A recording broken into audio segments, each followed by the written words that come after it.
Hare Krishna. Welcome to KC Talks. నా పేరు వంశీధర్. నేనొక సాఫ్ట్వేర్ ఎంప్లాయీని. నేను మా ఫ్యామిలీ మెంబర్స్ అందరం కేసీ గారి మహాభారతం పాడ్కాస్ట్ని రెగ్యులర్గా ఫాలో అవుతాం.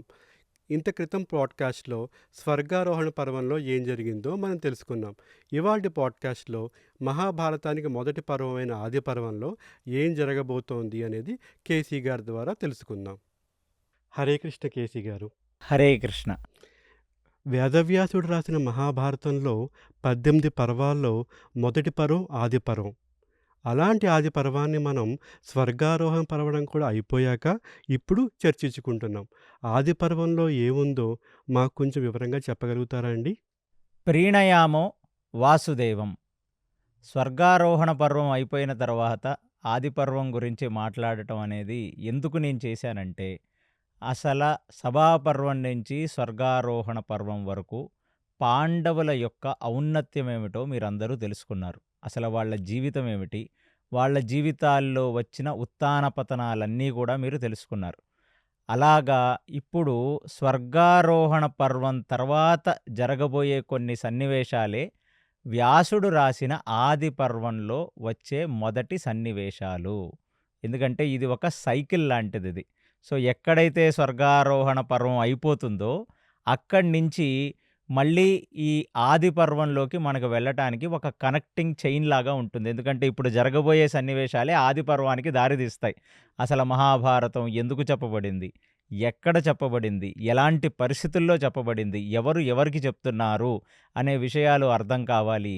ప్లస్ చాలామందికి ఏమిటంటే సినిమా వాళ్ళ భారతం చూసిన తర్వాత అసలు పాండవుల నిజస్వరూపం ఏమిటి, కృష్ణుడి యొక్క ఔన్నత్యం ఏమిటి, అసలు మహాభారతాన్ని ఏ దృష్టికోణంతో చూడాలనే విషయాలు తెలుసుకోవటానికి గాను నేను మొత్తం 17 పర్వాలు చెప్పాను.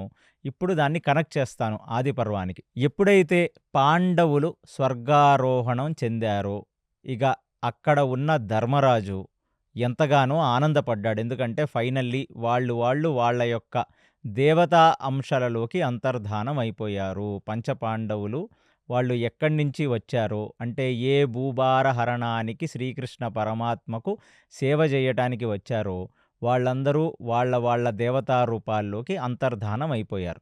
అలాగే ధర్మరాజు కూడా ఏ నరకానికైతే యమధర్మరాజు అధిపతో అలాంటి యమధర్మరాజులోకి ధర్మరాజు తేజస్సు వెళ్ళిపోయింది. అలా వాయువులోకి భీమ తేజస్సు వెళ్ళిపోయింది.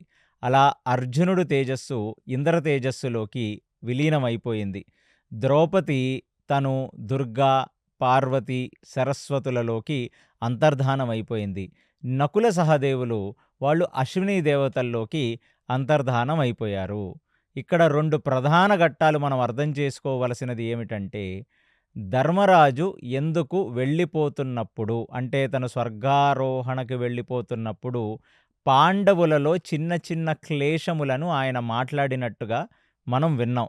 అంటే అర్జునుడు ప్రగల్భాలు పలికాడని, ఒక రోజులో యుద్ధం చేస్తానన్నాడని, భీమసేనుడు అమితంగా భోజనం తినటం అనేది, దాని తర్వాత ద్రౌపది పంచపాండవులు భర్తలుగా కలిగిన అందరికంటే ఎక్కువ అనురాగ ఆప్యాయతలు అర్జునుడికి మాత్రమే చూపించిందని, నకులుడు విపరీతమైన అందగాడు, చాలా పెద్ద అందగాడని ఆయనకి కొంచెం గర్వమని, సహదేవుడు రాజనీతిలో ఆ చాణక్య నీతిలో అందరికంటే ఎక్కువ మేధస్సు కలిగినవాడు అని అతను అనుకుంటాడని ధర్మరాజు ఎందుకు అలా చెప్పాడు, అది వాస్తవమా అవాస్తవమా అనే ఒక ప్రశ్నని నాకు ముందు జరిగిన పాడ్కాస్ట్లో చాలామంది అడిగారు.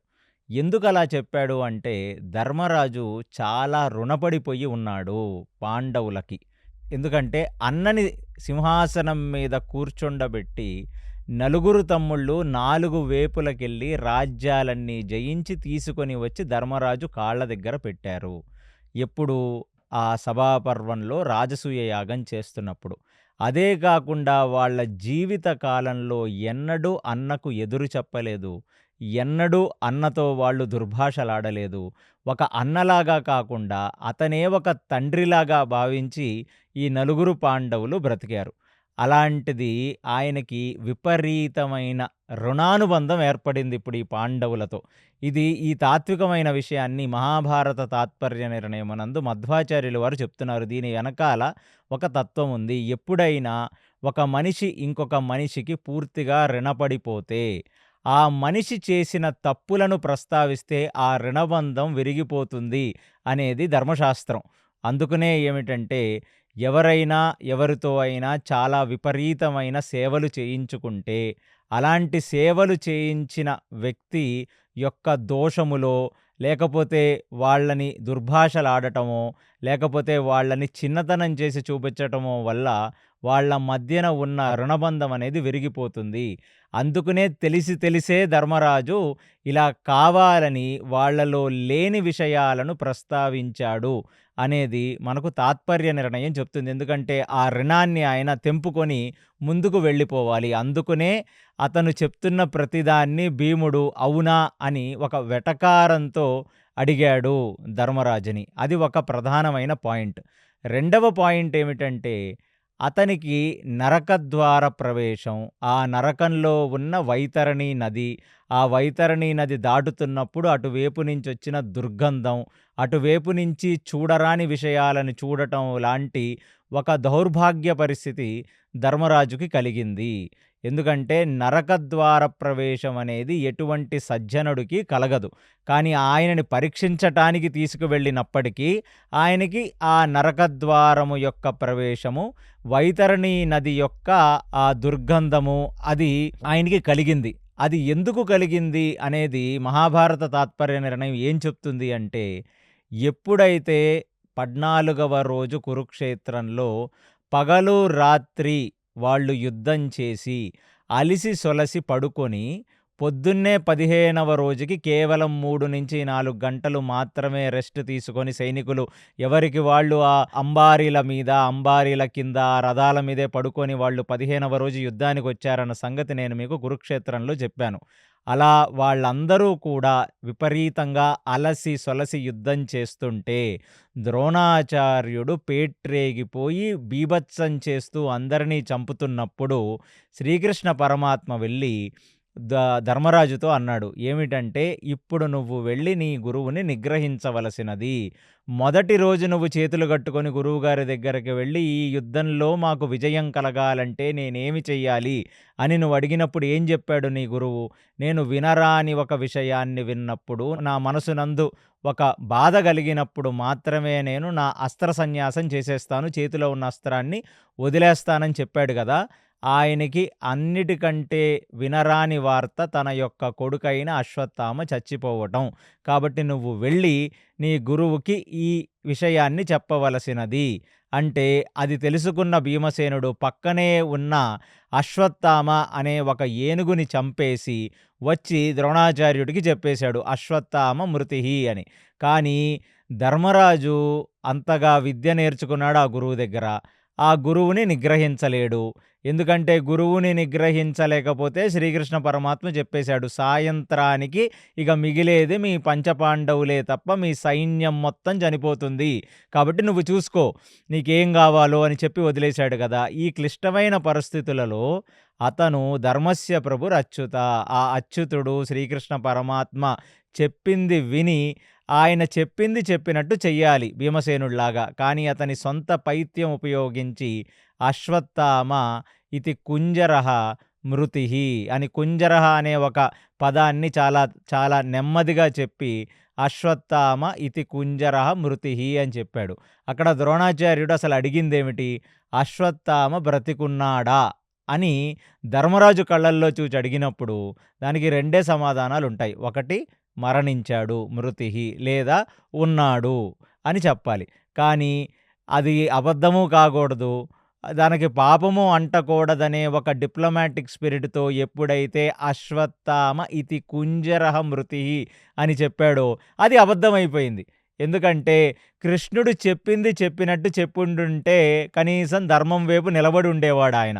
కాబట్టి ఆ ఒక్క అబద్ధం చెప్పినందుకు కాను తన జీవితంలో తనకి నరకము యొక్క దర్శనం కలిగింది అనే ఒక విషయాన్ని కూడా తాత్వికంగా మహాభారత తాత్పర్య నిర్ణయం చెప్తుంది. ఇలా ఇలా ఇవన్నీ అయిపోయిన తర్వాత వాళ్ళు వాళ్ళ దేవతా స్వరూపాల్లోకి అంతర్ధానం అయిపోయారు. కింద ఉన్న వాళ్ళ తేజస్సుతో కలిగిన ఆ ఉత్తర గర్భంలో పుట్టిన పరీక్షితుడిని వాళ్ళందరూ పైనుంచి ఆశీర్వదించారు. ఇలా 36 సంవత్సరాల కలియుగం భూమి మీద అయిపోయింది.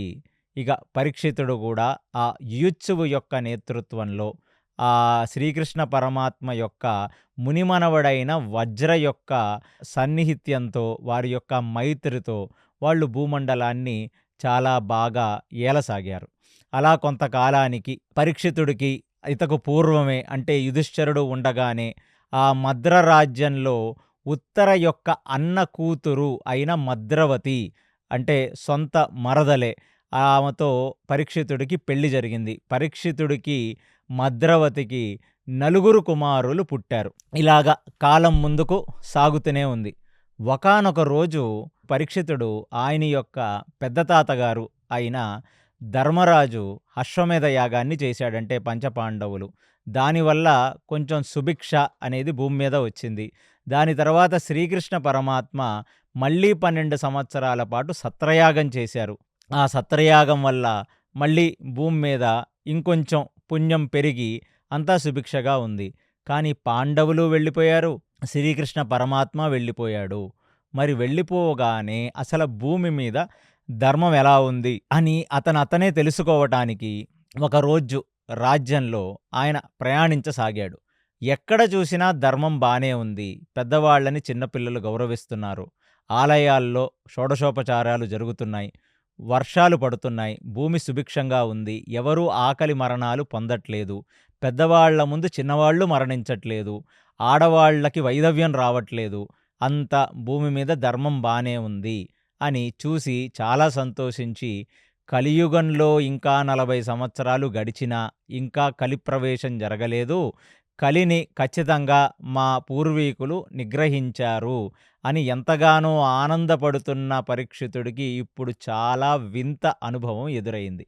ఏమిటంటే, ఎప్పుడైతే ఆయన సరస్వతీ నది తీరానికి చేరాడో, ఆ సరస్వతీ నది దగ్గర ఒక ఎద్దు, ఒక ఆవు చాలా గాయపడి, అంటే ఆవు శరీరం నుంచి పూర్తిగా రక్తస్రవం జరుగుతుంటే, ఎద్దు యొక్క 3 కాళ్ళు విరిగిపోతే, ఒక కాళ్ళ మీద ఆ ఎద్దు నిలబడాలో వద్దో కూడా అర్థం కాకుండా షేక్ అవుతూ కష్టపడి అలా నిలబడిందంట ఒక కాలు మీద ఆ ఎద్దు. ఆ ఎద్దు ఆవుల మధ్యన సంభాషణ వినపడింది పరీక్షితుడికి. అసలు తన రాజ్యంలో ఆవుని ఇంతలా హింసించిందెవరు? అందులోనూ ఈ ఎద్దు యొక్క 3 కాళ్ళు విరగ్గొట్టింది ఎవరు? అని పరీక్షితుడు ఎంతగానో ఆలోచించసాగాడు. ఇప్పుడు వాళ్ళిద్దరూ మాట్లాడుకుంటున్న మాటలు పరీక్షితుడి చెవున పడ్డాయి. ఏమిటంటే, ఆవు ఎంతగానో ఏడుస్తూ, కళ్ళెమట అశ్రుధార కారుస్తూ, ఆ ఎద్దుని నిమురుతూ, తన నాలికతో నాకుతూ ఆ ఎద్దుని చూసి అంటుంది, "అయ్యో! ఎంత పరిస్థితి పట్టింది నీకు. ఎద్దూ, ఎలాగుండేదానివి, ఎంత బలిష్టంగా ఉండేదానివి, నీ కాళ్ళ మీద నువ్వు నిలబడి ఎంత బాగా ఉండేదానివి. అలాంటిది నీకిలాంటి ఒక దుస్థితి కల్పించింది ఎవరో నాకేమీ అర్థం కావట్లేదు. దీనికి కాలమే సాక్ష్యం చెప్పాలి. కాలమే దీనికి ఆన్సర్ చెప్పాలి" అని ఆవు విలపిస్తుంది. "నువ్వే ఇలాగుంటే ఇక నేనెలా బ్రతికేది?" అంటే ఒక ఆవుకి తన భర్త గదా ఎద్దు. ఆ యాంగిల్‌లో వాళ్ళు మాట్లాడుకుంటున్నారు. అసల నీకే ఇలా ఉంటే, ఎద్దు పరిస్థితే ఇలా ఉంటే, ఇంటికి మగవాడి పరిస్థితే ఇలా ఉంటే, ఆడదాన్ని నేను ఆవుని, ఇక నన్నెవరు చూసుకుంటారు?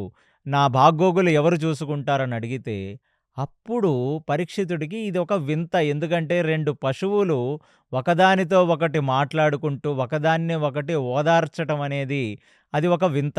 ఆగి వెళ్ళి ఆ ఎద్దునడిగాడు. ఏమనంటే, "ఏమిటిది? నీ 3 కాళ్ళు విరిగిపోయినాయి. ఎవరు నిన్ను ఈ దుస్థితికి కల్పించింది? వాడిని నాకు చూపించు. నేను వాడిని సంహరిస్తాను లేదా దండిస్తాను. ఒక రాజుగా నా ప్రథమ కర్తవ్యం ఇది" అని అడిగితే, ఆ ఎద్దు ఏమని చెప్పిందంటే, "ఏమని చెప్తాము నాయనా, ఇది నా ప్రారాబ్ధం. కాలం అనే ఒకటి ఉంది గదా! అది ఎవరి చేతిలో ఆగుతుంది చెప్పు? ఒక నిమిషం వెనక్కెళ్తే మనం తీసుకురాగలమా? అలాంటి ఆ కాలమే నా కాళ్ళని విరగ్గొట్టేసింది" అని చెప్పింది. ఆ వేదాంతాన్ని విన్న పరీక్షితుడికి ఇప్పుడు అర్థమైందేమిటంటే, నా కాళ్ళు ఇతను విరగొట్టాడు అని ఒక మనిషిని చూపిస్తుందేమో ఆ ఎద్దు అని అనుకున్నాడు పరీక్షితుడు. కానీ తనకొచ్చిన బాధని కాలానికి వదిలేసింది. అంటే కాలం అన్ని మార్పులు తీసుకొస్తుంది. కొన్నిసార్లు మంచి కాలం వస్తుంది. కొన్నిసార్లు కష్టకాలం వస్తుంది. ఆ కాలాన్ని తను చెప్పేసరికే ఖచ్చితంగా ఈ ఎద్దే ఆ ధర్మానికి ప్రతిరూపం. ధర్మదేవతే ఈ ఎద్దు.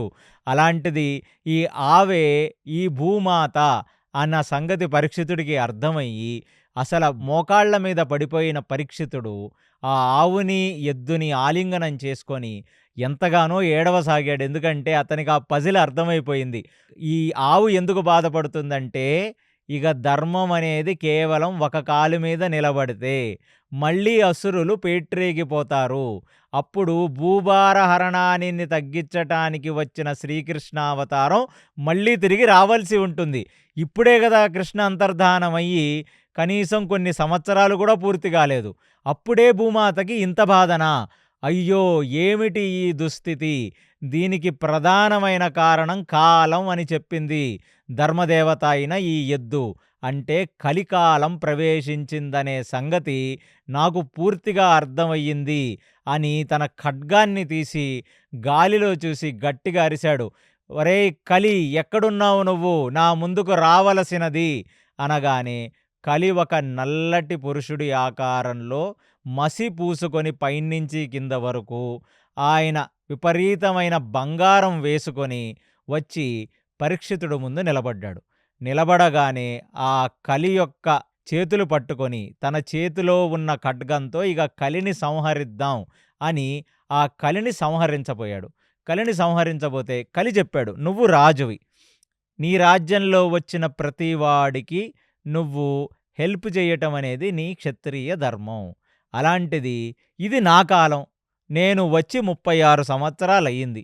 ఆ దుర్యోధనుడు భీముడి గదాదండంతో భూమి మీద పడిపోయిన మరుక్షణం, అంటే వాడు యుద్ధరంగంలో చనిపోయిన మరుక్షణమే నా కాలం మొదలయ్యింది. ద్వాపరం అయిపోయి 36 సంవత్సరాలయ్యింది పరీక్షితా. మరి నేనెక్కడ బ్రతకాలి? కాలధర్మాన్ని ఎలా మారుస్తావు? సత్య, త్రేత, ద్వాపర కలియుగాలనే 4 వచ్చిపోవాలి. ఆ కలియుగానికో ధర్మం ఉంటుంది. ఆ కలియుగానికున్న ఒక ధర్మమే నీకు చూపించటం కోసం ఈ ఎద్దు యొక్క 3 కాళ్ళు విరక్కొట్టాను. ఎందుకంటే ధర్మం నిలబడేది 4 మీద. ఏమిటంటే సత్యం, శౌచం, తపం, దయ. ఈ 4 మీద నిలబడుతుంది. కానీ కలియుగంలో దయ అనేది ఉండదు. ఇక మనిషి మనసులో వాడికి పక్కవాడంటే దయాదాక్షిణ్యాలు ఉండవు. కలియుగంలో చాలా తక్కువుంటాయి. ఇక 2 శౌచం. ఇక ఆ శౌచం అనేది ఇక కేవలం మనం స్నానం చేసి మడిబట్ట కట్టుకొని మడి అని అనుకోవటం తప్ప బహిర్గత శౌచము ఉండదు. బహిర్గత శౌచం ఉన్నట్టు మనం ఒకవేళ యాక్ట్ చేసినా అంతర్గత శౌచం అసలుండదు. ఎందుకంటే మన ఆలోచనే మన కంట్రోల్‌లో ఉండదు. ఇక 3 తపం. ఒక కొంచెం 40 డిగ్రీల ఎండలోకి మనం వెళితే విపరీతమైన చెమట గారిపోయి మనం కింద మీద పడిపోతుంటాం. అంటే మనం ఏ రకమైన తపస్సు చేయలేం. ఏకాదశి రోజు కేవలం జలం తీసుకోవాలి. అసలు జలం కూడా తీసుకోకుండా నిర్జల వ్రతం చెయ్యాలి. నెలకొచ్చే 2 ఏకాదశులు కూడా మనం పూర్తిగా ఉపవాసం ఉండలేని దౌర్భాగ్యపు స్థితి. ఇక మనం అరణ్యాలకు వెళ్ళి ఆ ప్రాణవాయువును సుషుమ్నంలో లయం చేసి అక్కడ తిండి, నీళ్ళు మానేసి తపం చేయటం అనేది అదొక కలే. ఇవాళ మోడ్రన్ వాళ్ళందరూ మెడిటేషన్లు, తపస్సులు అనేవి వాళ్ళు ఏదో తాత్కాలికంగా ఏదో చేస్తున్నారు తప్ప నిజమైన తపమైతే ఇక కలియుగంలో ఉండదు. అది మనకిప్పుడు కనబడుతుంది. ఆ రోజు కలిపురుషుడు చెప్పాడు. తపం ఉండదు, శౌచం ఉండదు, దయ ఉండదు. కేవలం ఒకదాని మీదనే ధర్మం నిలబడాలి. ఇది నా కాల ధర్మం. ఇది నేనొచ్చినప్పుడు ఈ కలియుగంలో ఉండాల్సిన ధర్మం. కేవలం ధర్మం, సత్యం అనే ఒక దాని మీదనే నిలబడుతుంది. దాన్ని మనిషి పట్టుకున్నాడా కలియుగంలో వాడు ఈ భవసాగరాన్ని ఈదగలడు. కాబట్టి పరీక్షిత, నన్ను సంహరించటం అనేది నీ వల్ల కాని పని. ఎందుకంటే నేను రావలసినదే. ప్రతి చక్రంలో, ప్రతి కల్పంలో నేను రావలసినదే. కాబట్టి నేను ఇప్పటికీ లేట్ అయిపోయింది. మీ పూర్వీకులు చేసిన ఆ రాజసూయ యజ్ఞాలు, తర్వాత శ్రీకృష్ణ పరమాత్మ చేసిన సత్రయాగంలో నా రాక ఆల్రెడీ లేట్ అయిపోయింది. ఇక నేను నీ రాజ్యంలోకి అడుగుపెట్టాను. అందులోనూ క్షత్రియుడుగా నాకు ఒక ప్లేస్ కావాలని అడగటానికి వచ్చిన ఒక వ్యక్తికి నువ్వు నీ ధర్మం ప్రకారం నువ్వు హెల్ప్ చెయ్యవలసినదే. కాబట్టి నేనెక్కడుండాలో చెప్పు. నేను రాకూడదు అనే పాయింట్ మాత్రం ఇక లేదు అని తేటతెల్లంగా చెప్పేశాడు పరీక్షితుడికి. ఇక పరీక్షితుడు గూడా ఒక్క క్షణం అక్కడ కూర్చున్నాడు. తన ఖడ్గాన్ని లోపల పెట్టాడు. లోపల పెట్టి తన తెలివిని వాడి ఇప్పుడు ఆలోచించాడు. నువ్వు ఖచ్చితంగా రావలసినదే అని నువ్వంటున్నావు. నీకొక ప్లేస్ కావాలి అని ఈ భూమండలాన్ని చక్రవర్తిగా ఏలుతున్న నన్నాశ్రయించావు. కాబట్టి నేనెక్కడ చెప్తే నువ్వక్కడ మాత్రమే ఉండాలి. దానికి సరేనా? దానికి ఒప్పుకుంటే నువ్వుంటావు. ఒప్పుకోకపోతే నీతో యుద్ధం చేసి నిన్ను సంహరించడం అనేది జరుగుతుంది అనగానే ఇక కలిపురుషుడు కూడా చేజోడ్చి నమస్కరించి, సరే పరీక్షిత, నువ్వు నేనుండటానికి ప్లేస్ ఇస్తానంటున్నావు కాబట్టి ఎక్కడుండాలో చెప్పు అన్నాడు. చెప్పగానే పరీక్షితుడు బాగా ఆలోచించి ఇప్పుడు 4 ప్రదేశాలు చెప్పాడు. కలిని ఉండవలసినది నువ్విక్కడ అని. మొట్టమొదటి అతను చెప్పిందేమిటంటే, ఎక్కడైతే మనిషి తన యొక్క ఉనికిని కోల్పోయి మాదక ద్రవ్యాలు మత్తులో తులితూగుతూ ఉంటాడో, అంటే మద్యము, డ్రగ్సు, ఈ సిగరెట్లు ఇలాంటివి, ఈ గంజాయిలు, ఇంకా ఎలాంటి మ్యాన్‌మేడ్ డ్రగ్స్ అయినా ఇలాంటి వాటిలో వాడు వాస్తవాన్ని మరిచిపోయి వాడు ఒక మైకంలో బ్రతుకుతాడో, ఒక బోధలో బ్రతుకుతాడో అక్కడ నువ్వుండొచ్చు. ఆ కుటుంబాల్లో నువ్వుండొచ్చు. వాటిని నమ్ముకున్న వ్యక్తుల జీవితాల్లో నువ్వుండొచ్చు అన్నాడు. సరే అన్నాడు కలి. రెండవదిప్పుడు చెప్తున్నాడు. ఏమిటంటే, ఎక్కడైతే మనిషి దయ లేదు, కలియుగంలో నున్నావు గదా! దయ కోల్పోయి జీవులను హింసించి విపరీతమైన మాంసాహార భక్షణ చేస్తాడో అక్కడ నువ్వుండొచ్చు. అంటే మాంసాహారం వండినవాడి దగ్గర, మాంసాహారం తిన్నవాడి దగ్గర, ఆ మాంసాన్ని విక్రయించిన వాడి దగ్గర, ఆ జంతువుని చంపిన కళేబరాలు గాని, ఇళ్ళు గాని ఇక్కడ కలి ప్రభావం ఉండబోతుంది అనే ఒక విషయాన్ని పరీక్షితుడు చెప్పాడు. సరే నాయనా, అది కూడా మంచిదే. ఇక మూడవ ప్రదేశం ఏమిటంటే, ఎక్కడైతే ప్రాస్టిట్యూషన్ అంటే పరస్త్రీ సాంగత్యం జరుగుతుందో, తనను నమ్ముకొని వచ్చిన భార్యని వదిలేసి కేవలం శారీరక వాంఛ, శారీరక సుఖం కోసం మిగతా వాళ్ళ దగ్గరికి వెళతాడో, ఒక పురుషుడైనా సరే, ఒక స్త్రీకి తన భర్తని కాకుండా ఇక పరాయి మగవాడి దగ్గరికి ఎక్కడైతే ఒక స్త్రీ వెళుతుందో, వీళ్ళిద్దరూ ఎక్కడ కలుస్తారో ఆ సంగమ ప్రదేశంలో, ఆ కలిసే మనుషుల శరీరాల్లో ఆ చుట్టుపక్కల నువ్వు ఉండొచ్చు అన్నాడు. అనగానే ఇప్పుడు కలిపురుషుడికి కూడా ఆహా! చాలా రకాల ఆప్షన్స్ ఇస్తున్నాడు పరీక్షితుడు అని చెప్పి ఇంకా వింటున్నాడు. అంటే ఎక్కడైతే పరస్త్రీ సాంగత్యం గాని, పరపురుష సాంగత్యం గాని, అలాంటి ఇళ్ళు గాని, అలాంటి ప్రదేశాలు గాని, ఈ రెడ్ లైట్ ఏరియాలు గాని, ఇలాంటి చోట కలి ప్రభావం ఉండబోతుంది. ఇక 4, ఎక్కడైతే ఒక మనిషి విపరీతమైన ధనదాహంతో జూదమాడతాడో అక్కడ కలి ప్రభావం ఉండబోతుంది. జూదం అంటే ఏమిటి అంటే, నీ రెక్క కష్టం చేసి వచ్చిన ఒక రూపాయి నీ శరీరంలో తుష్టి, పుష్టి, సంతుష్టి, సంతృప్తి తీసుకొస్తుంది. నీ రెక్క కష్టం కాకుండా నువ్వొక రూపాయి పెట్టి ఏ కష్టమూ లేకుండా ఇంకొక రూపాయి సంపాదించే ప్రయత్నం చేస్తావు. ఏమిటవి అంటే అవి కెసినోలు, పేకాట క్లబ్బులు, కోడి పంద్యాలు, ఈ రకమైన ఎలాంటి గ్యాంబ్లింగ్ అయినా, ఎన్ని రకాల గ్యాంబ్లింగు, జూదాలు ఆ అన్ని ప్రదేశాల్లో కలి ప్రభావం ఉండబోతుంది అని చెప్పగానే ఇప్పుడు కలిపురుషుడు చాలా తెలివిగల్లవాడుగా పరీక్షితుడు ఇలాంటివన్నీ చెప్పాడని, ఇవన్నీ ఎక్కడయ్యా జరుగుతున్నాయి నీ రాజ్యంలో, కాబట్టి నువ్వు నన్ను మోసం చెయ్యలేవు. ఏమిటంటే, ఇప్పుడు ఉన్న కాలమాన పరిస్థితులంటే కలిపురుషుడితో పరీక్షితుడు మాట్లాడుతున్న సమయానికి, అంటే కలియుగ ప్రారంభ దశలో ఇవ్వాల్టికి 5000 సంవత్సరాల ముందు 36 సంవత్సరాలు గడిచిన తర్వాత కలియుగంలో ఈ 4 విషయాలు భూమండలంలో జరగట్లేదు. కాబట్టి నేను చచ్చినా ఒప్పుకోను ఈ ప్రతిపాదనకి. ఎందుకంటే అలాంటి ఒక చోటు నాకు ఇక్కడ లేనే లేదు, నువ్వు భూమండలాన్ని ఏలుతున్నంత వరకు. కాబట్టి ఈ 4 చోట్లు అనేది కుదరదు. ఇంకొక్క చోటు నాకు ఇవ్వవలసినది. ఆ చోటు ఎలాంటిదంటే అది నీ రాజ్యంలో ఉండవలసిన చోటు మాత్రమే అనగానే ఇక పరీక్షితుడు చాలా ఆలోచించి ఇప్పుడు ఎక్కడైతే బంగారం ఉంటుందో, ఎక్కడైతే బంగారం అమితంగా ఉంటుందో అక్కడ నువ్వు బ్రతకమనిచ్చాడు. అంటే 4 చెడ్డ ప్రదేశాలు ఒక్క మంచి ప్రదేశం ఏమిటంటే ఎక్కడ బంగారం ఉంటుందో అక్కడ నువ్వు ఉండవలసినది. ఇక ఆ మాట విన్న కలిపురుషుడు ముఖమంతా వెలిగిపోయింది. ఎందుకంటే పూర్వం క్షత్రియుల దగ్గర, క్షత్రియుల రాజ్య ఖజానాల్లో, క్షత్రియుల ఇళ్లల్లో, క్షత్రియుల భార్యల ఒంటి నిండా బంగారం, బంగారం ప్లస్ అదే క్షత్రియుడు బ్రాహ్మణుడికి కూడా దానం ఈ బంగారమే చేసేవాడు. వైశ్యుల దగ్గర కూడా బంగారం ఉండేది. శూద్రుల ఒంటి మీద బంగారం ఉండేది. ఎక్కడ బంగారం ఉంటుందో అక్కడ నేను ఉండొచ్చనే ఒక మాట విన్న ఆ కలిపురుషుడు హమ్మయ్య! ఇప్పటికి కలియుగంగా నేను వచ్చి కలిపురుషుడుగా నేను బ్రతకగలను. నాకొక ప్లేస్ దొరికిందనగానే ఇక చూస్తూ చూస్తూ ఉండగానే కలిపురుషుడు అంతర్ధానం అయిపోయాడు. ఆ కలిపురుషుడు పక్కనే నిలబడ్డ ఒక ఆవు, ఎద్దు 2 కూడా మాయమైపోయాయి. ఇది చాలా తాత్వికంగా ఇప్పుడు పరీక్షితుడి యొక్క సైక్‌లోకి ఎక్కింది ఆయనకి.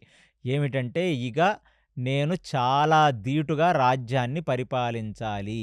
కలియుగంలో ఇక కలిపురుషుడు ప్రభావం నుంచి జనాలను కాపాడుకోవాల్సిన బాధ్యత నా మీదుందని వెళ్ళి, ఆ రాజ్యంలో ఇప్పుడు పెద్ద దండోరా కొట్టించి తన సామంతరాజుల్ని పిలిచి భూమండలంలో ఉన్న వాళ్ళందరికీ గూడా జెప్పాడు.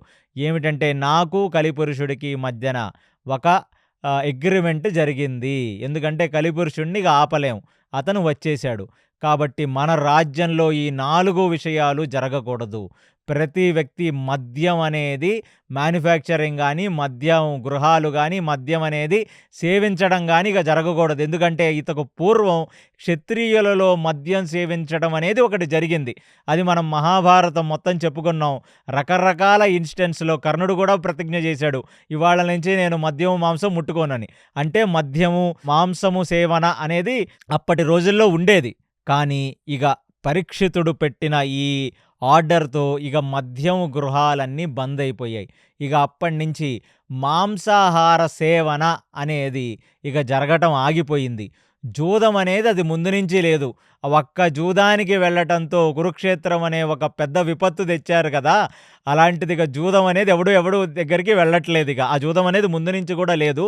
కేవలం రాజులు ఏదైనా ఒక ఫ్రెండ్‌షిప్ కోసం సుహృద్ జూదం లాంటిదేదన్నా ఆడదామని అనుకున్నా దాన్ని కూడా అఫీషియల్లీ ఇక పరీక్షితుడు భూమండలం మీద నుంచి బ్యాన్ చేసేసాడు జూదాన్ని, మాంసాహారాన్ని, మద్యాన్ని. ఇక ప్రాస్టిట్యూషన్ హౌసెస్ అనేవి అది భూమి మీద సనాతన ధర్మంలో ఈ భారతదేశంలో అసలు ఎవరికీ తెలీదు. దీని మీద నేను ఎవరో ఒక రీసెర్చ్ స్కాలర్‌ని అడిగితే బ్రిటిష్ వాడు ఈస్ట్ ఇండియా కంపెనీని మద్రాసు నుంచి ఎప్పుడైతే కలకట్టాకి షిఫ్ట్ చేశాడో ఆ 1850 దాటిన తర్వాత మాత్రమే బ్రిటిష్ వాడి యొక్క శారీరక సుఖం కోసం ఏర్పరిచిన ఒక ఇదే ఈ సోనాగాచి, సత్రాగాచి లాంటి red light areas in Calcutta. అది తప్ప అసల ఈ భూమండలంలో ఏ రాజు కూడా పరిపాలిస్తున్నప్పుడు శ్రీకృష్ణదేవరాయలు యొక్క కాలం, చోళ, రాజ, పాండ్య, చేర, కాకతీయ, శాతవాహన, శివాజీ సామ్రాజ్యంలో కూడా అసలు సనాతన ధర్మంలో ఒక ఆడది తన ఒళ్ళు అమ్ముకోవటం అనేది ఈ భూమి చూడలేదెప్పుడు గూడా. కాబట్టి అలాంటిది ఇక వేశ్యాగృహాలన్న మాటే లేదు. అది ముందు నుంచి లేదు. ఇక ముందు ఉండబోదు. కానీ ఒకటి పరీక్షితుడు జెప్పాడు. ఎవరైనా తన యొక్క కష్టాన్ని కృష్ణార్పణమస్తు, నా అహంకర్త, హరికర్త అనే భావనతో దైవీ వర్ణాశ్రమ ధర్మాన్ని రాజ్యంలో ఉన్న జనులందరూ ఆచరించాలి. వాళ్ళు సంపాదించుకున్న డబ్బుని తెచ్చి వాళ్ళు అది వస్తు రూపంగా గానీ, డబ్బు రూపంగా గానీ, అంటే అప్పట్లో నాణాలుండేయి. ఆ నాణాలు బంగారం, వెండి, రాగి, ఇత్తడి నాణాలుండేయి. వాటిని తీసుకొని వచ్చి శ్రీకృష్ణ పరమాత్మ యొక్క సేవలో ఉపయోగించి, దాన ధర్మాలకు ఉపయోగించి, ఎప్పుడూ కూడా మీ ఇంటిలో బంగారం అమితంగా నిండి ఉండకూడదు అనే ఒక రూల్‌ని పరీక్షితుడు పాస్ చేశాడు. పాస్ చేసింది కూడా దేనికంటే అక్కడ కలి ప్రవేశం ఖచ్చితంగా ఉండబోతుంది. మీ ఆలోచనకు కొంచెం పదును పెట్టండి. ఎవరింట్లో అయితే అమితమైన ధనం ఉంటుందో, ఎవరింట్లో అయితే అమితమైన బంగారం ఉంటుందో వాడికి శత్రువులెక్కువుంటారు. వాడి దగ్గర నుంచి అది లాగేసుకునేంత వరకు వాళ్ళ చుట్టాలు కళ్ళు చూసి ఓర్వలేవు. వాళ్ళ మిత్రుల కళ్ళు చూసి ఓర్వలేవు. ఇంటి పక్కవాడు, ఇంటెదురుటివాడు కూడా ఓర్వలేడు. ఇక దొంగలు అదే పనిగా వాడిని ఎలా దోచుకుందామని చూస్తుంటారు. ఇంకా చెప్పాలంటే వాడికి నిద్ర కూడా సరిగ్గా పట్టదు. వాడికి నిద్ర గూడా సరిగ్గా పట్టదు. కాబట్టి ఆ అమిత ధనం, ధనాపేక్ష అనేది భజగోవిందం శ్లోకాల్లో శంకర భగవత్పాదులు గూడా ఈ మాట జెప్తారు. ధనము ధనము అను చింతన జేదువు ధనము నీకు బంధువవ్వునరా ఆ ధనము కొరకే నీ తనయులు నిన్ను కొట్ట చూడనందురురా అని తెలుగులో నేను జెప్పాను ఈ భజగోవిందం శ్లోకాన్ని. ఆ ధనము మీద చింతన అనేది వదిలేయాలి. కాబట్టి ఈ బంగారం ఎక్కడుంటుందో కలిపురుషుడి యొక్క సాక్షాత్తు స్వరూపం అక్కడే ఉంటుందనే సంగతి రాజ్యం మొత్తం చాటించగానే ఇక రాజ్యంలో ఉన్న జనులందరూ ఇక ఆ రోజు నుంచి ఈ 4 విషయాలని ఆపేసి పెద్దగా ఎక్కువ ధనాన్ని వాళ్ళ దగ్గర వాళ్ళు పెట్టుకోవాలనే ఆశని వదిలేసి వాళ్ళు దాన ధర్మాలు ఎక్కువ చేయటం లేదా భగవత్ సంబంధిత కార్యక్రమాలు చేయటం మొదలుపెట్టారు. ఇలా బానే నడుస్తుంది. ఇక పరీక్షితుడు కూడా గుండెల మీద చెయ్యి వేసుకొని పడుకున్నాడు. ఓ రోజు తను పొద్దున్నే లెగిచి లేచి చూసిన ఆ సూర్యుడికి అర్ఘ్యం ఇచ్చి తన సంధ్యావందనాది క్రియలు చేసుకొని నిత్య నైమితిక క్రియలన్నీ కూడా ఆయన ఆచరించి అక్కడ నుంచి తను నడుచుకుంటూ ఒక ప్రదేశానికి వెళదాం అంటే తన రాజ్యంలో ఏం జరుగుతుందో చూసుకుందాం అని ఒక ప్రదేశంలో వెళ్ళసాగాడు. ఆ వెళుతూ వెళుతూ ఉంటే ఒక చోట తనకి చాలా ఆకలి వేసింది. తనకు చాలా ఆకలి దప్పికలు వేశాయి. వేస్తే అక్కడ ఆగి ఏముందో వెతుకుదాం అని అనుకుంటుంటే అతనికి ఎక్కడా కూడా ఒక చోట నీళ్లు కనపడలేదు. ఎక్కడ ఆహారము దొరకలేదు. ఆ పక్కనే ఒక ఋషి ఆశ్రమం ఉంటే ఆ ఆశ్రమంలోకి ప్రవేశించాడు. ఆ ఋషి పేరే శ్రామిక. శ్రామిక ఆ సమయంలో ఆయన ఒక ధ్యానంలో కూర్చున్నాడు. ఆయన అంటే సమాధి స్థితిలో ఉన్నాడు శ్రామిక. చాలాసేపు అక్కడ పరీక్షితుడు కూర్చున్నాడు. ఎవరన్నా వస్తారో వాళ్ళని నీళ్ళడుగుదామని. అక్కడికి ఎవరూ రాలేదు. కొన్నిసార్లు మనిషి తన యొక్క ఈ ఆకలి దప్పికల వల్ల హంగర్ టు యాంగర్ కాబట్టి కోపం వస్తుంది. అలాగా పరీక్షితుడికి ఆ వెయిట్ చేసి పేషెన్స్ కోల్పోయాడు. పేషెన్స్ కోల్పోయిన పరీక్షితుడు 2, 3 సార్లు ఆ శ్రామికనే అతను పిలిచాడు. శ్రామిక ఋషివర్య నాకు దప్పికగా ఉంది. నా నోరు ఎండిపోతుంది. నాకు నీళ్ళివ్వవలసినది అని. ఎన్నిసార్లు ప్రయత్నించినా అతను తన యొక్క సమాధి స్థితి నుంచి శ్రామిక బయటికి రాలేదు. రాకపోగా ఇప్పుడు ఆ ఫ్రస్ట్రేషన్ చాలా ఎక్కువయ్యి పక్కనే ఒక చనిపోయిన పాము ఉంటే ఆ పాముని తీసి శ్రామిక మెడలో వేసి అక్కడి నుంచి కోపంగా వెళ్ళిపోయాడు. వెళ్ళిపోయి మళ్ళీ తన రాజమందిరానికి వెళ్ళిపోయాడు. దారిలో ఎక్కడన్నా వేరే చోట నీళ్లుంటే తాగేసి వెళ్ళిపోయాడు. వెళ్ళిపోయిన తర్వాత కొంచెం సేపటికి అక్కడ శ్రామిక యొక్క కొడుకైన శృంగి అనే ఒక ఋషిబాలుడు వచ్చాడు. ఆ ఋషిబాలుడొచ్చి తన తండ్రి సమాధి స్థితిలో ఉండటం చూసి తన తండ్రి యొక్క కంఠం చుట్టూ మరణించిన సర్పాన్ని చూసి తన యొక్క దివ్య దృష్టితో తనకు అర్థమైందేమిటంటే పరీక్షిత చక్రవర్తి మహారాజు ఇక్కడికి వచ్చాడు. ఆయన నా తండ్రిని ఏదో నీళ్ళో ఫుడ్డో అడిగాడు. ఇవ్వకపోయేసరికి కేవలం ఒక ఒక ఒక సాధువు సమాధి స్థితిలో ఉన్నాడన్న గౌరవం కూడా లేకుండా నా తండ్రి మెడ చుట్టూ చనిపోయిన సర్పాన్ని వేసి ఆయనకు అమర్యాదగా ప్రవర్తించాడు. ఆయన పదవికి అంటే ఆ యోగి పుంగవుడిని అతను ధిక్కరించాడు. ఆయన్ని అవమానించాడు అనే ఒక విషయంతో కోపగ్రస్తుడై శృంగి ఇవ్వాల్టికి 7వ రోజు తక్షకుడనే ఒక సర్పం చేతిలో నువ్వు మరణిస్తావు పరీక్షిత అని చెప్పాడు. అలా ఎప్పుడైతే ఆ బాలుడు చెప్పాడో ఒక్కసారిగా భూమండలం దద్దరిల్లింది. ఆ దద్దరిల్పుకి ఈ శ్రామిక ఋషి లేచాడు. నిద్ర లేచి అతను ఆ బాలుడిని చూసి ఎంత పని చేసావురా నువ్వు, అతను ఎవరనుకుంటున్నావు, అతను చక్రవర్తి సార్వభౌముడాయన. ఆయన ఉన్నాడు కాబట్టి కలియుగం కూడా ఇవాల్టికి తన యొక్క పూర్తి ప్రభావం భూమి మీద చూపించలేకపోతుంది. కలిపురుషుడిని నిగ్రహించే వైభవం ఉన్న వ్యక్తి అతను. అతనికి రుణపడి ఉండాలి కలియుగంలో ఉన్న ప్రతి జీవి. ఇప్పుడు శ్రామిక చెప్తున్నాడు పరీక్షితుడి యొక్క ఔన్నత్యం. శ్రీకృష్ణుణ్ణి గర్భంలోనే అంటే భూమి మీద పడకముందే ఆయన శ్రీకృష్ణ పరమాత్మ దర్శనం చేసుకున్న వ్యక్తి. ఆ పాండవ తేజస్సుతో పుట్టిన వ్యక్తి. ఈ భూమండలాన్ని శాసించగలిగిన వ్యక్తి. అలాంటి వ్యక్తి కలియుగంలో కూడా కలినే శాసించి కనుసైగల్లో పెట్టినవాడు ఇవాల్టికి 7వ రోజు తక్షకుడనే సర్పం చేతిలో చనిపోతావు అనే ఇంత పెద్ద శాపం నువ్వు ఇచ్చావంటే ఇక ఈ రాజ్యంలో అరాచకత్వం అనేది వచ్చేస్తుంది. ఎందుకంటే ఇలాంటి ఒక రాజు చేత భూమండలం పాలింపబడకపోతే ఇక అక్కడ కలి ప్రభావం పెరుగుతుంది. కలి ప్రభావం వల్ల మనుషుల యొక్క మనసులు, వాళ్ళ ప్రవర్తనలన్నీ మారి మళ్ళీ ఒక అరాజకత్వం ఏర్పడుతుంది అని తన కొడుకుని మందలించి ఇప్పుడొక పెద్ద విషయాన్ని చెప్పాడిగ. కలియుగంలో శాపం పనిచేయదని చెప్పేశాడిగ. అంటే ఇలాంటి ఒక శాపం వల్ల ఆ రోజు కలినే శాసించే ఒక చక్రవర్తి మరణం వస్తుంది గాబట్టి, ఇగ ముందు ముందు యోగులకు, మునులకు, ఋషులకు, బ్రాహ్మణోత్తములకి ఇలాంటి శపించే అధికారం గాని ఉండిపోతే, కలియుగంలో ఎన్నో రకాల విపత్తు వస్తుంది అని చెప్పి, ఇగ ఈ దెబ్బతో ఈ కలియుగంలో భూమి మీద శాపాలనేవి ఇగ ఫలించవు అని శపించి, అయ్యో! ఏమి చెయ్యాలని చెప్పి తలబట్టుకొని ఎంతగానో బాధపడి, ఇప్పుడు తనే పరీక్షితుడి దగ్గరికి వెళ్ళి, "పరీక్షితా, నన్ను క్షమించవలసినది. నేనెప్పటిలాగానే నా సమాధి స్థితిని చేరాను.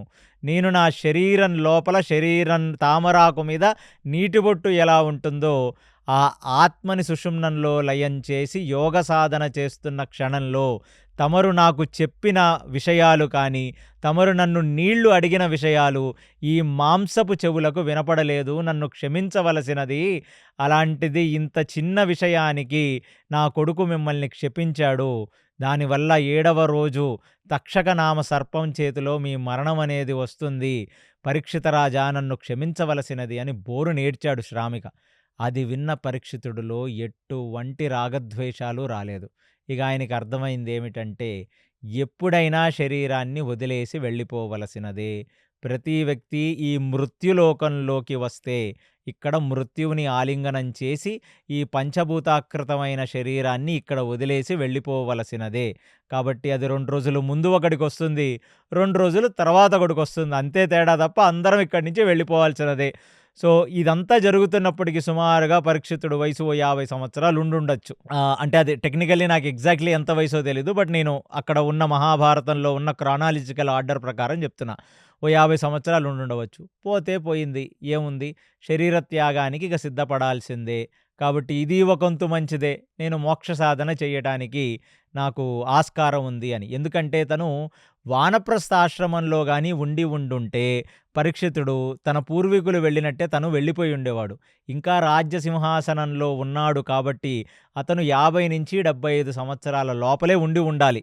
లేకపోతే వానప్రస్థం చేసేసేవాడు పరీక్షితుడు. చాలా మంచిది శ్రామికవర్య. ఇక నేను ఇక్కడి నుంచి వెళ్ళిపోతాను. ఇక నేను నా మోక్ష సాధనని వెతుక్కుంటాను అని చెప్పి ఆ శ్రామిక కాళ్లకు నమస్కరించి అతను వెళ్ళి ఉత్తరకిప్పుడు ఈ విషయాన్ని చెప్పాడు. అమ్మా, ఇవ్వాల్టికి 7వ రోజు తక్షకుడనే ఒక సర్పం చేతిలో నా యొక్క మరణం. కాబట్టి ఇది నిశ్చయం అయిపోయింది.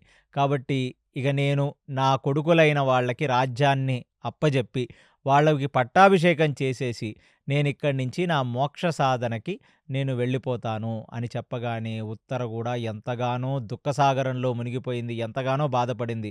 ఆ ఉత్తర ఆలింగనం చేసుకొని తన కొడుకుని దీవించి ఇక ఆ మోక్ష సాధనకై నువ్వు వెళ్ళి విజయీభవ అని దీవించింది. ఇక పరీక్షితుడు తన మరణం ఇంకొక 7 రోజుల్లో రాబోతుంది అనే ఒక విషయాన్ని పూర్తిగా జీర్ణించుకొని మరుసటి రోజు పొద్దున్నే ఆయన తన దగ్గర ఉన్న రాజపురోహితుల్ని, ఆ దౌమ్యుణ్ణి, ఆ కృపాచార్యుల వారిని అందరినీ పిలిచి అక్కడ యుయుత్సువు, వజ్ర వీళ్ళిద్దరి సమక్షంలో తన నలుగురు కొడుకుల్ని ముందు పెట్టి, ఆ నలుగురు కొడుకుల్లో పెద్దవాడైన జన్మేజయుడికి రాజ్య పట్టాభిషేకం చేశాడు. రాజపట్టాభిషేకం చేసి ఇక జన్మేజయుడు ఒక్కడే చక్రవర్తి అయితే తనతో పుట్టిన ఆ 3 పిల్లలు కూడా రేపొద్దున వాళ్ళ మధ్యన ఏ విభేదాలొస్తాయో అని ముందుగానే ఆలోచించి భూమండలాన్ని 4 భాగాలు చేసి, అంటే తను ఏ రాజ్యాన్నైతే పాలిస్తున్నాడో ఆ రాజ్యాన్ని 4 భాగాలు చేసి అందులో ఒక భాగాన్ని జన్మేజయుడికి, 2వ భాగాన్ని శృతసేనుడికి, 3వ భాగాన్ని భీమసేనుడికి, 4వ భాగాన్ని ఉగ్రసేనుడికి ఇచ్చాడు. ఇచ్చి ఇక ఆ రోజు అక్కడ జరిగిన కారునేషన్ సెరమనీ తర్వాత దౌమ్యుడు, కృపాచార్యులకి ఆయన సాష్టాంగ నమస్కారం చేసి, ఎందుకంటే దౌమ్యుడు, కృపాచార్యులే ఒక రాజపురోహితుడు, ఒక రాజగురువుగా అతన్ని అన్ని రకాలుగా చూసుకున్నవాళ్ళు. వాళ్ళ యొక్క పర్మిషన్ తీసుకొని ఆయన ఇప్పుడు ఆ గంగా తీరానికి వెళ్ళి, ఆ గంగా నదిలో స్నానం చేసి, ఇక ప్రాయోపరవేశం చేద్దాం అని అనుకోని అక్కడికి బయలుదేరి వెళ్ళాడు. ప్రాయోపవేశం అంటే ఏమిటి? ఇది మనం చాలా సార్లు ఇంతకుముందు మాట్లాడుకున్నాం. యుద్ధంలో గూడా కురుక్షేత్ర రణరంగంలో గూడా భూరిశ్రవ ప్రాయోపవేశం చేద్దామని అనుకున్నాడు. అసలు ప్రాయోపవేశం అంటే ఏమిటంటే, వాలంటరీలీ వాళ్ళ యొక్క నాసిక వాయువుని బంద్ చేసి, యోగ సాధన ద్వారా కపాల మోక్షాన్ని పొంది శరీరాన్నక్కడ వదిలేస్తారు. అదే ప్రాయోపవేశం అంటే. అదో రకంగా మీకు అర్థమయ్యే లాంగ్వేజ్‌లో సెల్ఫ్ సూసైడ్. సెల్ఫ్ గోల్ కొట్టుకోవటం లాంటిది. అలాంటిది ఇక ప్రాయోపవేశం చేద్దాం అని చెప్పి ఆ గంగలో మునిగి ఒక కుశగ్రాసంతో చేసిన ఒక ఆసనాన్ని ఏర్పరచుకొని దాని మీద పరీక్షితుడు కూర్చున్నాడు. అప్పుడే వచ్చిన ఉత్తర, అటువైపు ఉన్న దౌమ్యుడు, కృపాచార్యులు, తన పిల్లలు అందరూ చూస్తున్నారు. చూస్తుండగా ఆకాశ మార్గం నుండి నారదుడు, విశ్వామిత్రుడు, కణ్వ ఋషి ఇత్యాది వాళ్ళందరూ కూడా ఈ పరీక్షితుడి దగ్గరికి వచ్చారు. ఇంత పెద్ద పెద్ద వాళ్ళందరూ పరీక్షితుడి దగ్గరికి వచ్చారని చూసి ఒక్కసారిగా పరీక్షితుడు తను ప్రాయోపవేశం కాసేపు పోస్ట్‌పోన్ చేసుకుందాం, వచ్చిన మహర్షులని వాళ్ళందరినీ అడుగుదామంటే, వాళ్ళందరూ కలిసి చెప్పిన ఒక మాటేంటంటే, ఈ గంగ ఒడ్డున ఇప్పుడు సుఖబ్రహ్మ వస్తాడు. సుఖదేవ గోస్వామి అని ఆయన్ని మనం పేరు. ఆ సుఖబ్రహ్మ వస్తాడు. ఆయన నీకు మోక్ష మార్గం అంటే ఏమిటో చెప్తాడు. అసల నిజమైన మోక్ష పరిపక్వ దిశ, నిజమైన ఆత్మజ్ఞానం అంటే ఏమిటో చెప్తాడు అని ఇప్పుడు అన్ని గ్రంథాలకు మూల గ్రంథమైన ప్రామాణిక ప్రమాణమైన భాగవత పురాణం, అది వ్యాసుడు తన యొక్క వర్క్ అంతా చేసేసిన తర్వాత చివరాఖరికి రాసిన ఒక గ్రంథమే ఈ భాగవత పురాణం. ఎందుకు భాగవత పురాణం అంటే, మహాభారతం లౌకిక ధర్మాన్ని మనకు బోధిస్తుంది. రామాయణం దాంపత్య ధర్మాన్ని, దాని తర్వాత సామాజిక ధర్మాన్ని బోధిస్తుంది. కానీ భాగవత ధర్మం కేవలం మోక్ష ధర్మం. అంటే మోక్ష మార్గం ఏమిటి? మోక్ష సాధన ఏమిటో చెప్పే ఒక గ్రంథం భాగవత గ్రంథం. అందుకనే మన జీవితాల్లో ఎప్పుడైనా సమయం అయిపోతుంది అని మీరు తెలుసుకుంటే, ఎవరైనా పరీక్షితుడు ఏ మార్గాన్ని ఫాలో అయ్యాడో అదే మార్గాన్ని కలియుగంలో ఉన్న వాళ్ళందరూ ఫాలో అవుతారు. అందుకనే ఉత్తర భారతంలో భాగవత సప్తాహం అనేది కల్చర్ ఇక్కడి నుంచే వచ్చింది. అంటే ఏ 7 రోజుల్లో పరీక్షితుడి మరణం తలని ఆలింగనం చేసుకోవడానికి వస్తుందో, ఆ 7 రోజుల్లో ఒక జీవుడు ఏం చెయ్యాలి అంటే భాగవతం వినాలి. ఆ భాగవతం విన్న జీవుడికి మోక్షం కలుగుతుందనే విషయాన్ని ఇక్కడ తాత్వికంగా చెప్పటానికే ఈ సిట్యుయేషన్‌ని ఆర్గనైజ్ చేసి, ఆ పరీక్షితుడు ప్రాయోపవేశంలోకి ప్రవేశించే సమయానికి నారద, వ్యాస ఇత్యాది ఋషులందరూ అక్కడికి వచ్చి ఆయనకి చెప్పారు. చెప్పడంతో ఇక ఎంటైర్ హస్తినలో ఉన్న వాళ్ళు, ఈ భూమండలంలో ఉన్న సాధు పుంగవులు, మహర్షులు, యోగులు, తపస్సులు అందరూ ఆ గంగా ఒడ్డున చేరారు వారి వారి యోగశక్తితో. ఇప్పుడు సుఖబ్రహ్మ వచ్చాడు. సుఖబ్రహ్మ ఎలా ఉంటాడయ్యా అంటే, ఆయన దిగంబరుడుగా ఉంటాడు. ఆయన శరీరంలో ఒక చిన్న మొలతాడు కూడా ఉండదనమాట. ప్లస్ ఆయన జుట్టు పెరిగిపోయి ఆయన కాళ్ళ కింద వరకు ఆ జుట్టు వేలాడుతూ ఉంటుంది. నిత్య యవ్వనంలో ఉంటాడంటే ఆ బాలుడు కేవలం 15, 16 సంవత్సరాల టీన్స్, ఒక వైకౌమార దశలో ఉంటాడంతే ఆ బాలుడిలాగా. అలా ఉన్న వ్యక్తి యొక్క శరీరం నుంచి సుగంధం వస్తూ ఉంటుంది. ఎక్కడైనా ఒక ఆవు పాలు పితకడానికి ఎంత సమయం పడుతుందో, అంత సమయం మాత్రమే అతను ఎక్కడన్నా నిలబడతాడు. లేకపోతే అక్కడి నుంచి వెళ్ళిపోతూ ఉంటాడిగ. శుకుడు ఎలా పుట్టాడు, వ్యాసుడికి, శుకుడికి ఉన్న అనుబంధం ఏమిటి, ఎక్కడి నుంచి నేర్చుకున్నాడనేది అదొక పెద్ద కథ. అదొక సెపరేట్ పాడ్‌కాస్ట్‌లోనే చెప్పుకోవాలి మనం. అలాంటిది సుఖబ్రహ్మ రాగానే ఆ శుకుడికి సాష్టాంగ నమస్కారం చేసిన పరీక్షితుడు, ఇప్పుడు ఆ సుఖదేవ గోస్వామి చెప్తున్న భాగవతం మొత్తం విని 7వ రోజు వరకు అతను ఎంతగానో తన్మయత్వానందం పొందాడు. ఎందుకంటే భాగవతం కేవలం హరి యొక్క భక్తులు, హరి యొక్క భక్తుల జీవిత చరిత్ర, ఇవన్నీ గూడా భాగవతంలో ఉంటాయి. అందులోనూ భాగవత దశమ స్కందం ఆ శ్రీకృష్ణ పరమాత్మ లీలలు, శ్రీకృష్ణ పరమాత్మ తత్వం, శ్రీకృష్ణుడు గోపికల మధ్యన ఉన్న ఆ పరమాత్మ, జీవాత్మ తత్వ సంబంధిత విషయాలన్నీ విని ఎంతగానో తన్మయత్వానందం పొందిన ఆ పరీక్షితుడు 7వ రోజు ఆ సూర్యాస్తమయ సమయానికి ఆ శుకుడు చెప్తున్న ఆ భాగవతామృతం ఇక ముగించడంతో ఆ సూర్యాస్తమయ సమయంలో తను తన యొక్క ఆ తన్మయత్వానందంతో కళ్ళెమ్మట నీళ్ళొస్తుంటే తను కళ్ళు మూసుకొని తన ఆత్మని సుషుమ్నంలో లయం చేసి తను ఆ యోగ సాధన ద్వారా ఆ పరమాత్మ శ్రీమన్నారాయణుడి చరణారవిందములకు వైకుంఠానికి చేరబోతున్నాడనే ఒక విషయాన్ని అక్కడ ఉన్నవాళ్ళందరూ చూస్తుండగా అక్కడికి ఒక తక్షకనామ సర్పం తక్షకుడు అక్కడికి వచ్చి ఏ శరీరాన్నైతే పరీక్షితుడు వదిలేశాడో అంటే కపాల మోక్షంతో తన యొక్క తల పగిలి పైనుంచి ఆత్మ బయటికి వెళ్ళిపోతుందో అలాంటి ఒక శరీరాన్ని ఆ తక్షకుడు నోరు తెరిచి తన నోట్లోంచి ఆ కాలకూట విషము యొక్క అగ్ని ద్వారా ఆ శరీరాన్ని దహించి వేశాడు అనే ఒక సంగతి భాగవతం మనకి చివరాఖరి ఘట్టంలో చెప్తున్నారు. అలాంటిది శుకుడు చూస్తుండగా, వ్యాసుడు, నారదుడు, అక్కడ ఉన్న సౌనకాది మహర్షులందరూ చూస్తుండగా ఆ పరీక్షితుడు తన దేహాన్ని వదిలేసి దేహత్యాగం చేసి ఆ పరీక్షితుడు యొక్క ఆత్మ పైకి వెళ్ళి నారదుడు, వ్యాసుడు స్తుతి చేస్తుండగా వెళ్ళి ఆ శ్రీమన్నారాయణుడు చరణారవిందములకు చేరింది. అనంత వైకుంఠాలకు వెళ్ళిపోయింది ఆ ఆత్మ. మోక్షం పొందాడు. అందుకనే సనాతన ధర్మానికి లౌకీకమైన ధర్మం అంటే ధర్మస్య ప్రభురచ్యుత ధర్మార్థ కామములు ఈ 3 దానికి మహాభారత రామాయణాలే పునాది.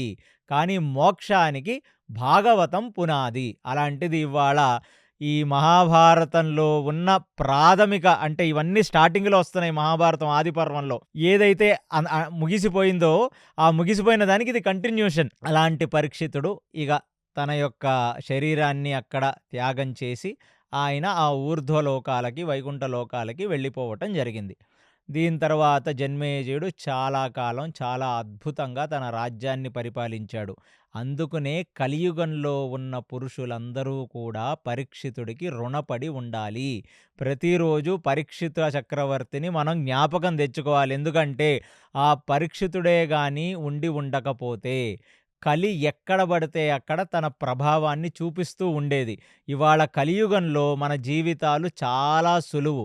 మనం కేవలం ఈ 4 విషయాలను చెయ్యకపోతే ఏ కుటుంబాల్లో అయితే ఈ 4 జరగవో, ఎక్కడైతే మాంసాహార భక్షణ, ఎక్కడైతే మద్యం, ఎక్కడైతే పరస్త్రీ సాంగత్యం, ఎక్కడైతే జూదం ఈ 4 విషయాలు చెయ్యరో అక్కడ కలి ప్రభావం వాళ్ళ కుటుంబాల్లో ఉండదు. ఇక అమితంగా డబ్బు, అమితంగా బంగారాన్ని వాళ్ళ కుటుంబాల్లో పెట్టుకోకపోతే ఇక కలి చచ్చినా మీ జోలికి రాదు.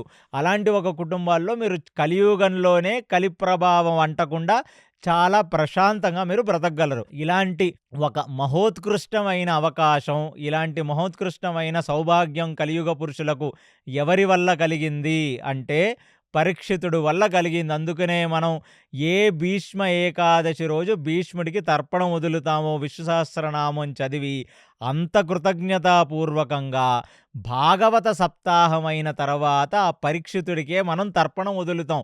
లేదా మీ మనసుల్లో నిత్యం పరీక్షితుడి మీద ఒక కృతజ్ఞత భావనతో ఏ కలియుగ పురుషుడైతే జీవిస్తాడో వాడి మీద కూడా కలి ప్రభావం బహు తక్కువగా ఉంటుందనేది శాస్త్రం. అలాంటిది ఇక ఆ పరీక్షితుడు చెప్పిన నియమ నిబంధనలతో ఆ జన్మేజయుడు ముగ్గురు తమ్ముళ్ళు రాజ్యాన్ని బాగా పాలిస్తున్నారు. ఇలా గడుస్తూ కొంతకాలం వచ్చింది. ఇప్పుడు రాజ్యాన్ని జన్మేజయుడు చాలా బాగా పాలిస్తున్నాడు. జన్మేజయుడు యొక్క ముగ్గురు కొడుకులు కూడా భూమండలాన్ని 4 భాగాలు చేసి అందులో కొందరు ఈస్టర్న్ యూరోపియన్ కంట్రీస్ ఏలుతున్నారు. అగ్రసేనుడు వాళ్ళందరూ కూడా సౌత్ ఈస్ట్ ఏషియన్ కంట్రీస్ వాళ్ళు వెళ్తున్నారు. సౌత్ అమెరికా, నార్త్ అమెరికా ఇంకొక తమ్ముడు వెళ్తున్నాడు. మొత్తం భూమండలం అంతా సుభిక్షంగా అంతా బానే ఉంది.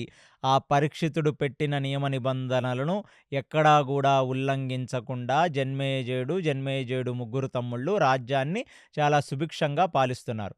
ఒకానొక రోజు ఆ రాజమందిరంలో రాజసభ నిర్వర్తిస్తుండగా జన్మేజయుడు ముందుకి ఉతంకుడు అనే ఒక ఋషి వచ్చాడు.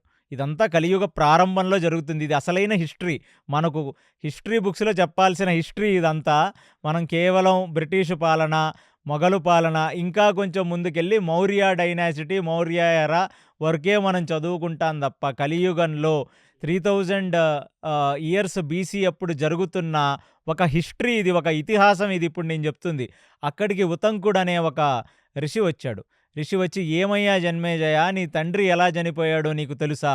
అంటే దానిదేముంది ఉతంక ఋషి, అందరికీ తెలిసిన విషయమే కదా! భూమండలానికే తెలిసింది. ఒక ఋషి కొడుకు ఇచ్చిన ఒక శాపానికి 7వ రోజు తక్షకుడనే సర్పం వచ్చేసి నా తండ్రిని చంపేశాడు. అంటే దేహాన్ని చంపగలిగాడు తప్ప ఆత్మ నాశనం లేనిది కదా! మీకు తెలియనిది కాదు ఋషి పుంగవులు. అలాంటిది నాకు తెలుసు. బట్ ఈ ప్రస్తావన మీరెందుకు తీసుకొనొచ్చారు? అంటే ఇప్పుడు ఉతంకుడు ఒక కొత్త కథని జన్మేజయుడికి చెప్తున్నాడు. ఏమిటి అంటే, నీ తండ్రి రాజ్యంలో అసల కలి ప్రవేశం అనేది ఎప్పుడూ జరగని ఒక స్థితిలోకి నీ తండ్రి కలిని నెట్టేశాడు. అలాంటిది ఇప్పుడు కలి రాజ్యంలోకి రావాలి అంటే ఏమిటి? దానికి ఒకడు కారణం. నీ తండ్రే కారణం. వాడు రాజ్యంలోకి రావాలంటే నీ తండ్రి ఉండకూడదు. కాబట్టి కలి చాలా ఆలోచించి ఒక స్కెచ్ ఏసాడు. ఏమిటా స్కెచ్ అంటే, కలి ఒక దగ్గర ఉండొచ్చు. ఎక్కడుండొచ్చు? ఎక్కడైతే అమితంగా బంగారం ఉందో అక్కడ ఉండొచ్చు. అది నీ తండ్రే చెప్పాడు. కాబట్టి ఏ రాజముకుటాన్నైతే నీ తండ్రి ధరించాడో, ఏ రాజసింహాసనం మీద ఒక రాజుకి ఒక రాజ కిరీటం ఉంటుంది. ఆ కిరీటాన్ని నీ తండ్రి ధరించాడో, ఆ కిరీటం జరాసంధుడు యొక్క కిరీటం. ఆ జరాసంధుడి యొక్క కిరీటం అనేది ఒకటి. రెండవది, అమితమైన బంగారం రాజుల శరీరం మీదనే ఉంటుంది. కాబట్టి వెయిట్ చేశాడు, వెయిట్ చేశాడు.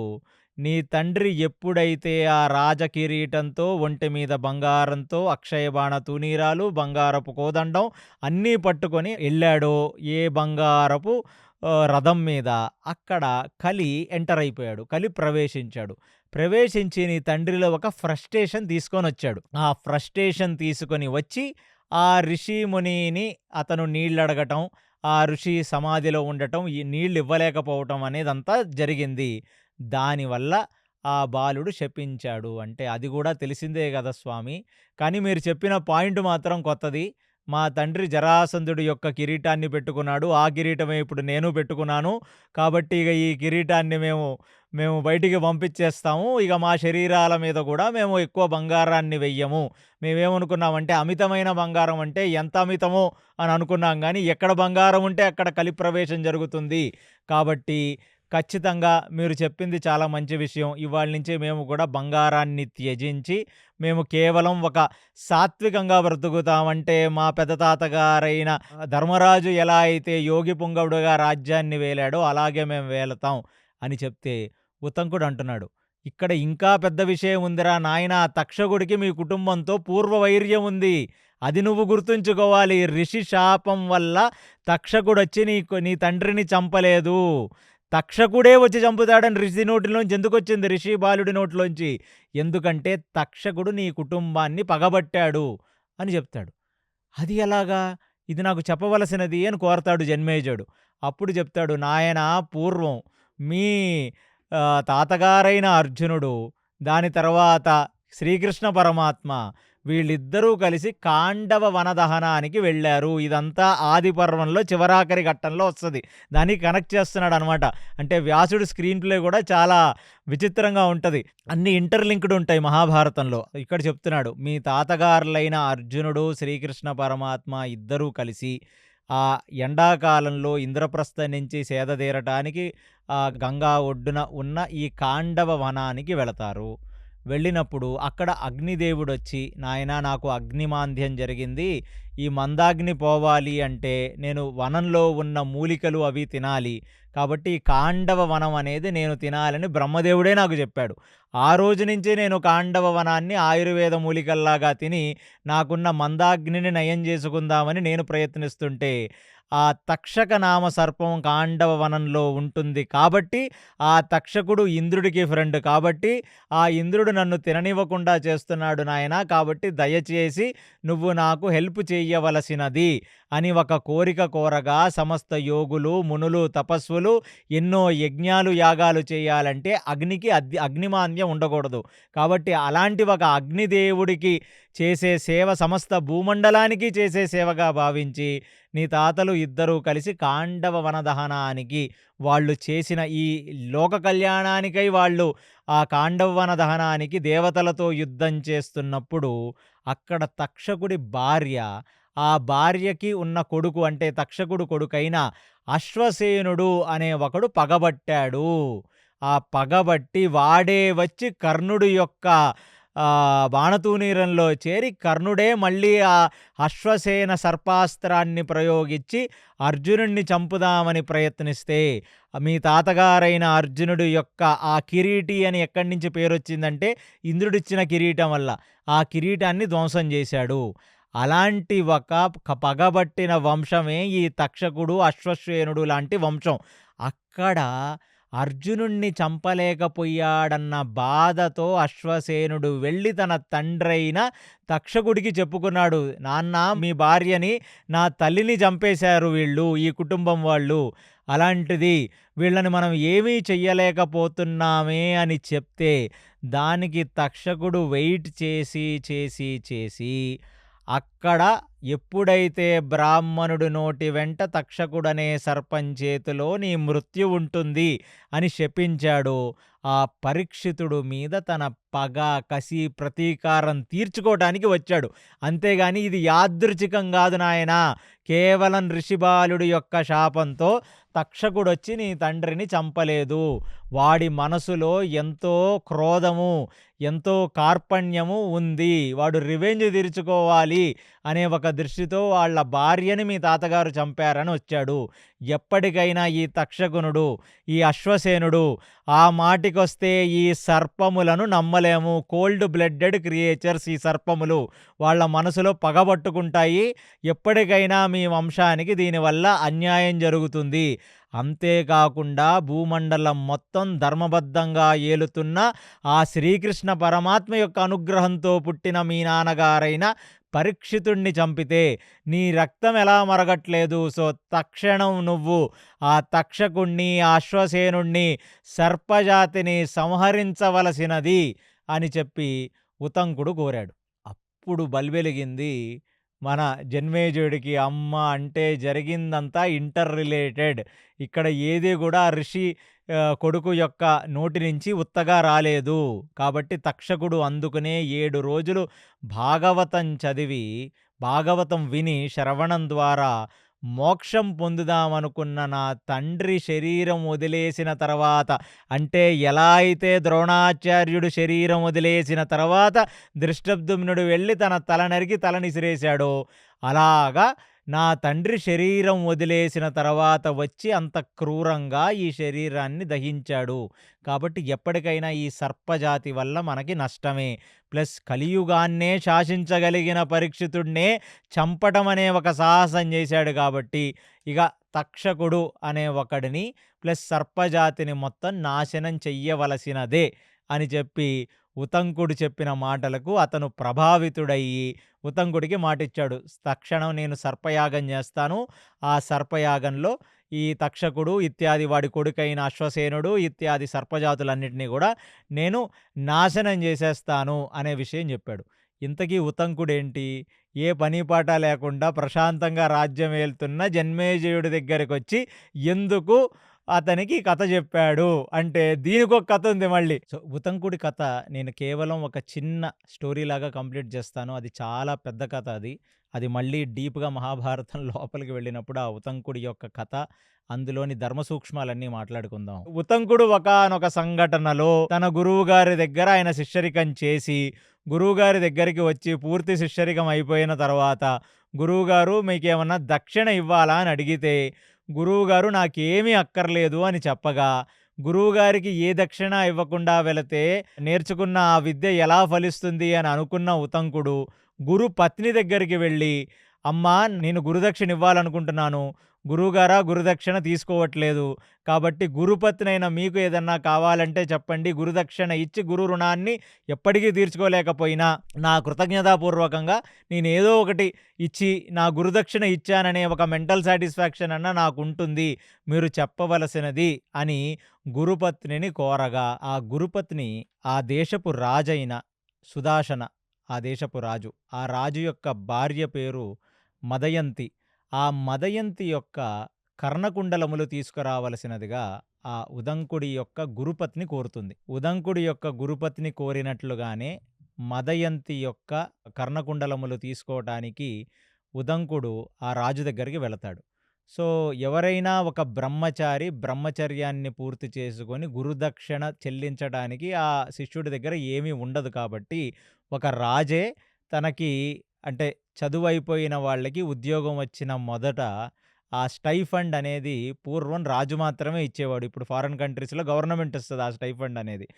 అలాగా పీహెచ్‌డీ చదువుకున్న స్టూడెంట్స్‌కి స్టైఫండ్ ఇచ్చినట్టు. ఉదంకుడొచ్చి రాజుగారిని అడిగితే, ఆ రాజుగారు గూడా "సరే నాయనా నువ్వెళ్ళి మా భార్య దగ్గర తీసుకోవలసినది ఈ కర్ణకుండలములని" అడిగి చెప్పి, "నా భార్య ఈ కర్ణకుండములను ఇవ్వటం ఇస్తుంది కానీ, ఈ కర్ణకుండలముల కోసం తక్షకుడు ఎంతో కాలంగా ప్రయత్నిస్తున్నాడు. తక్షకుడు ఖచ్చితంగా నీ దగ్గర ఇది తస్కరిస్తాడు. కాబట్టి నువ్వు చాలా జాగ్రత్తగా ఉండాలి" అని చెప్పి రాజు చెప్తాడు.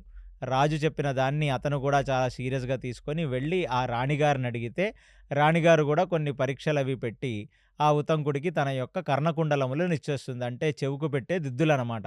సో, ఆ చెవుదిద్దులు తీసుకొని ఆ ఉతంకుడు వచ్చేస్తూ ఉంటే, ఒకానొక చోట తను సంధ్యావందనాది క్రియలు చేసుకోవటం కోసం ఆ నదీ తీరంలో ఆ కర్ణకుండలములను పెడితే, తక్షకుడు ఒక ఒక అడుక్కునేవాడిగా వచ్చి వాటిని తస్కరించి, ఆ పక్కనే ఆ నదీ ప్రవాహం పక్కనే ఉన్న ఒక చిన్న రంధ్రంలోంచి పాతాళ లోకానికి వెళ్ళిపోతాడు.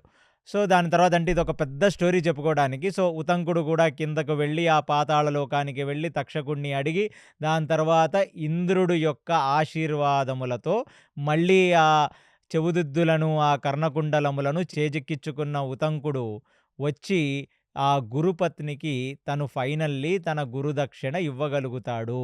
సో, తన గురుదక్షిణ ఇవ్వటానికి గాను వెళ్ళిన ఉతంకుడిని ఎన్నో రకాలుగా బాధ పెట్టాడు తక్షకుడు కాబట్టి, అప్పుడు భూమండలాన్ని ఏలుతున్న జన్మేజయుడి దగ్గరికొచ్చి ఈ సంగతంతా చెప్తున్నాడు. ఎందుకంటే ఇలాంటి వాళ్ళు ఉన్నారు ఈ భూప్రపంచంలో. ఈ తక్షకుడు లాంటి వాళ్ళు వాళ్ళ యొక్క ప్రవర్తనను మార్చుకోవాలంటే ఇప్పుడు ఆ జన్మేజయుడికి తన తండ్రిని ఎలా చంపాడు, వాడి మనసులో ఎలాంటి ఒక కుళ్ళు, కల్మషం, పగ, ప్రతీకారాలు లాంటివి ఉన్నాయనే సంగతి ఉతంకుడు వచ్చి జన్మేజయుడికి గుర్తు చేశాడు.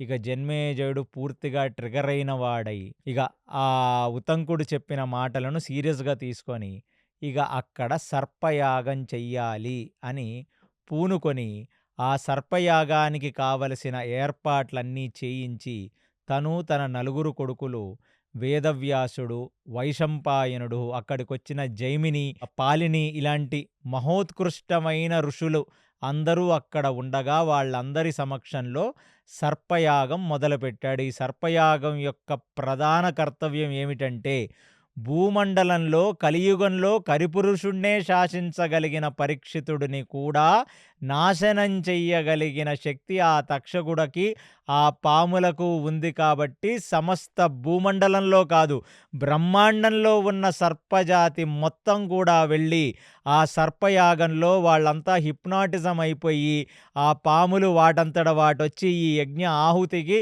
అవన్నీ చనిపోతే, ఇక సర్పజాతి అనేది ఈ చతుర్దశ భువమండలాల్లో ఎక్కడ గూడా ఉండకూడదు. అంటే పాతాళ లోకంలో గాని, భూలోకంలో గాని, భూపైలోకాలలో గాని, ఊర్ధ్వలోకాల్లో ఎక్కడ సర్పాలుండకూడదు అనే ఒక ఆలోచనతో ఈ సర్పయాగాన్ని మొదలుపెట్టాడు. ఇప్పుడు సర్పయాగం మొదలవ్వే ముందు ఆ సర్పయాగానికి భయంకరమైన సెక్యూరిటీ. ఎందుకంటే ఈ సర్పయాగానికి ఎవరిని పడితే వాళ్ళని ఆహ్వానించరు. కేవలం వాళ్ళకి వీవీఐపీ పాసెస్ ఉంటే మాత్రమే సర్పయాగం లోపలికి రావాలి. ఎందుకంటే మనకు తెలీదు. సర్పాలకు ఎవరైనా ఫ్రెండ్స్ ఉండొచ్చు. సర్పాలకు ఎవరైనా కోవర్ట్ ఉండొచ్చు. సర్పాలే ఏదో ఒక మనిషి ఆకారంలో ఇక్కడికి రావచ్చు. కాబట్టి only limited seats only available అన్నట్టుగా మొత్తం సెక్యూరిటీగా పెట్టి ఆయన సర్పయాగం చేయటం మొదలుపెట్టాడు. ఈ సర్పయాగం చేయటం మొదలుపెడితే ఇక్కడ ఒక విచిత్రం జరిగింది. కశ్యపుడి భార్య అయిన శరమ ఆమె పేరు. ఆ శరమ యొక్క సంతతే కుక్కలన్నీ గూడా. సో, ఆ కుక్కల జాతికి ఆ శరమ అనే ఒక ఆడ కుక్కకు పుట్టిన ఈ చిన్న చిన్న కుక్కలే ఇప్పుడు భూమి మీద కుక్కలుగా ఉన్నాయి. కుక్కల సంతతి కశ్యపుడినే ఉంచింది. సో, మనందరం మన సనాతన ధర్మంలో అర్థం చేసుకోవాల్సింది ఇంకొకటేంటంటే, బ్రాహ్మణ, క్షత్రియ, వైశ్య, శూద్రులే కాదు కశ్యపుడి నుంచి భూమండలంలో ఉన్న అసురులు, పక్షి జాతులు, సర్పజాతులు, కుక్క జాతులు అన్ని రకాల జాతులకి ఆదిపిత కశ్యపుడే. అలాంటి కశ్యపుడికి, శరముకి పుట్టిన ఒక కుక్క అది చిన్న పిల్ల. ఆ చిన్న పిల్ల అయిన కుక్క ఆ సర్పయాగం ఎక్కడ జరుగుతుందో ఆ లోపలికి ఎంట్రీగా వచ్చింది.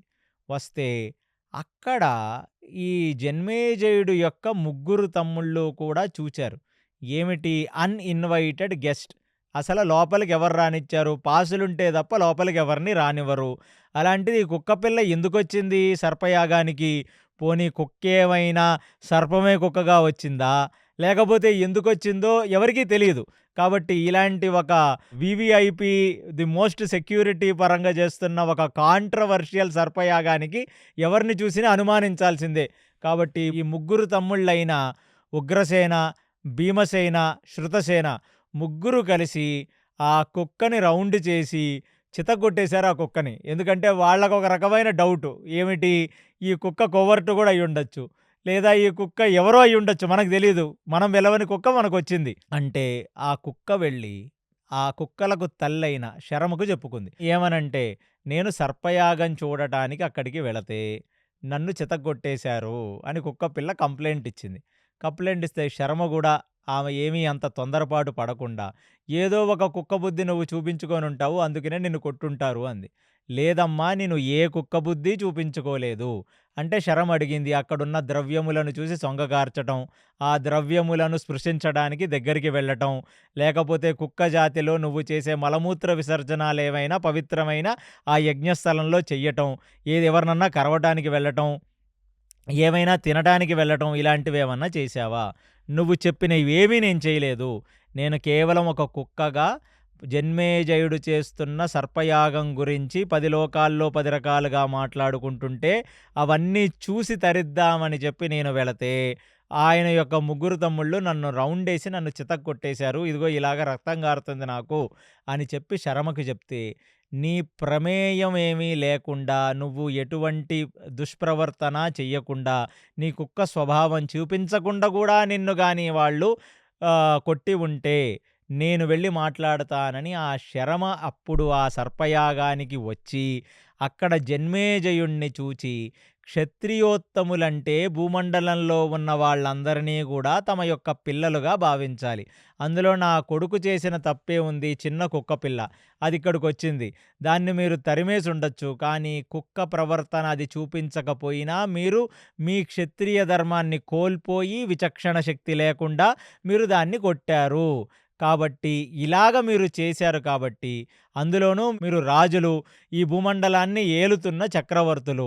కాబట్టి మిమ్మల్ని నేను ఇంకొక రకంగా శపించను కానీ, ఏ మద అహంకారములతో నీ తమ్ముళ్ళు ఇలా ప్రవర్తించారో, అలాంటిది ఎటువంటి అకారణ భయంతో వాళ్ళు ఫియర్ సైకోసిస్‌లోకి జారుకోగాక. అంటే అకారణమైన భయం. ఏదో ఒక కారణంతో భయం ఉండాలి. ఓ మనిషి "అరేయ్! నిన్ని అంతు చూస్తాను" అంటే నువ్వు వాడికి భయపడాలి.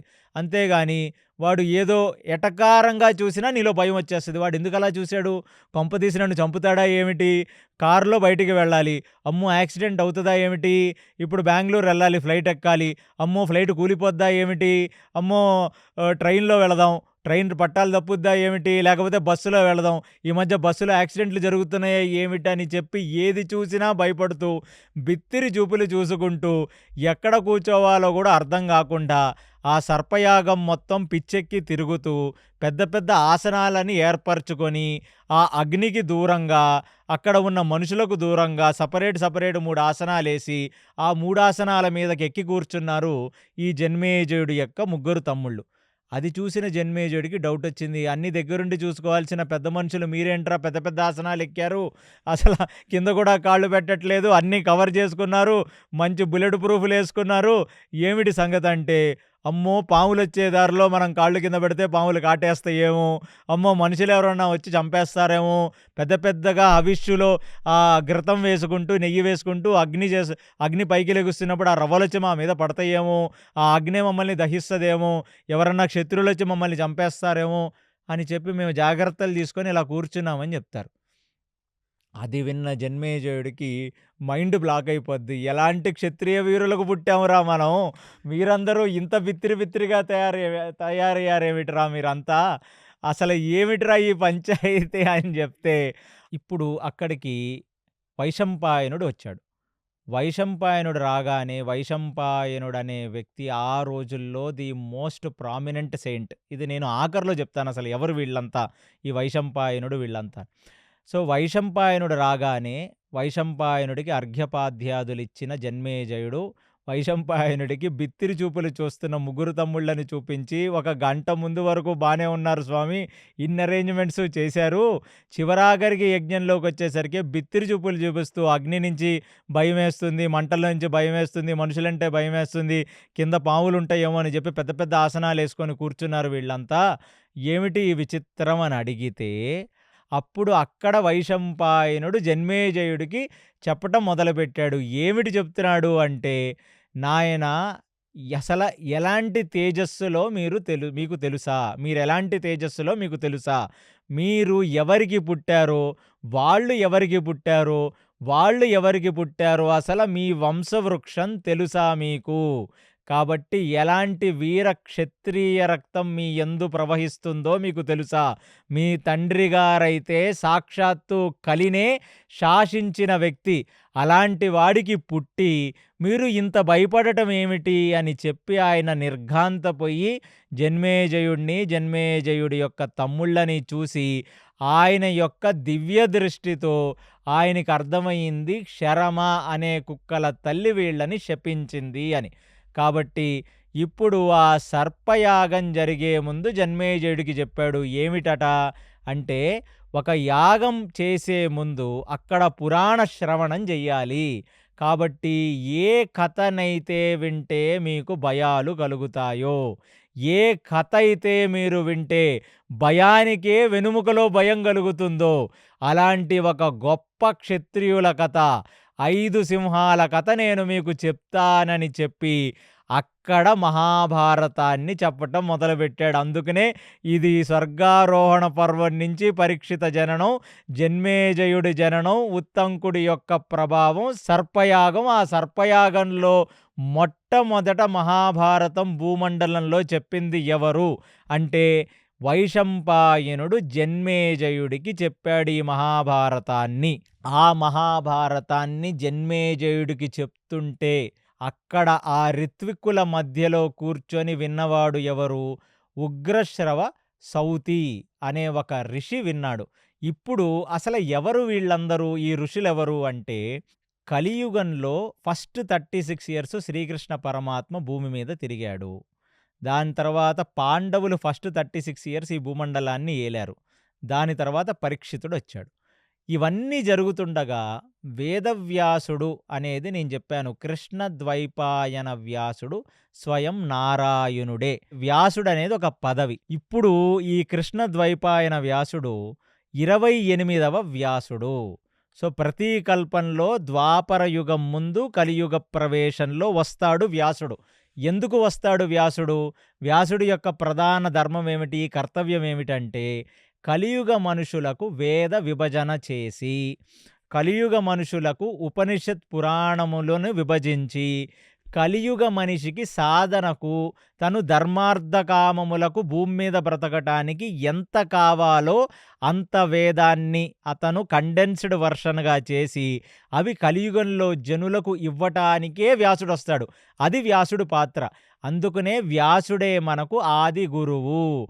గురు పౌర్ణమి అంటే వ్యాసుడు యొక్క విగ్రహాన్ని పెట్టుకొని, వ్యాసుడి యొక్క పటాన్ని పెట్టుకొని, వ్యాసుడు రచించిన మహాభారత భాగవతాది గ్రంథాలను, అష్టాదశ పురాణాలను, ఉపనిషత్తుల్ని పూజించాలి మనం. ఆ రోజు వ్యాసుడికి కృతజ్ఞతగా, వ్యాస భగవానుడా, నువ్వు మాకు కలియుగంలో ఉన్న వాళ్ళందరికీ మాకివన్నీ కల్పించవు.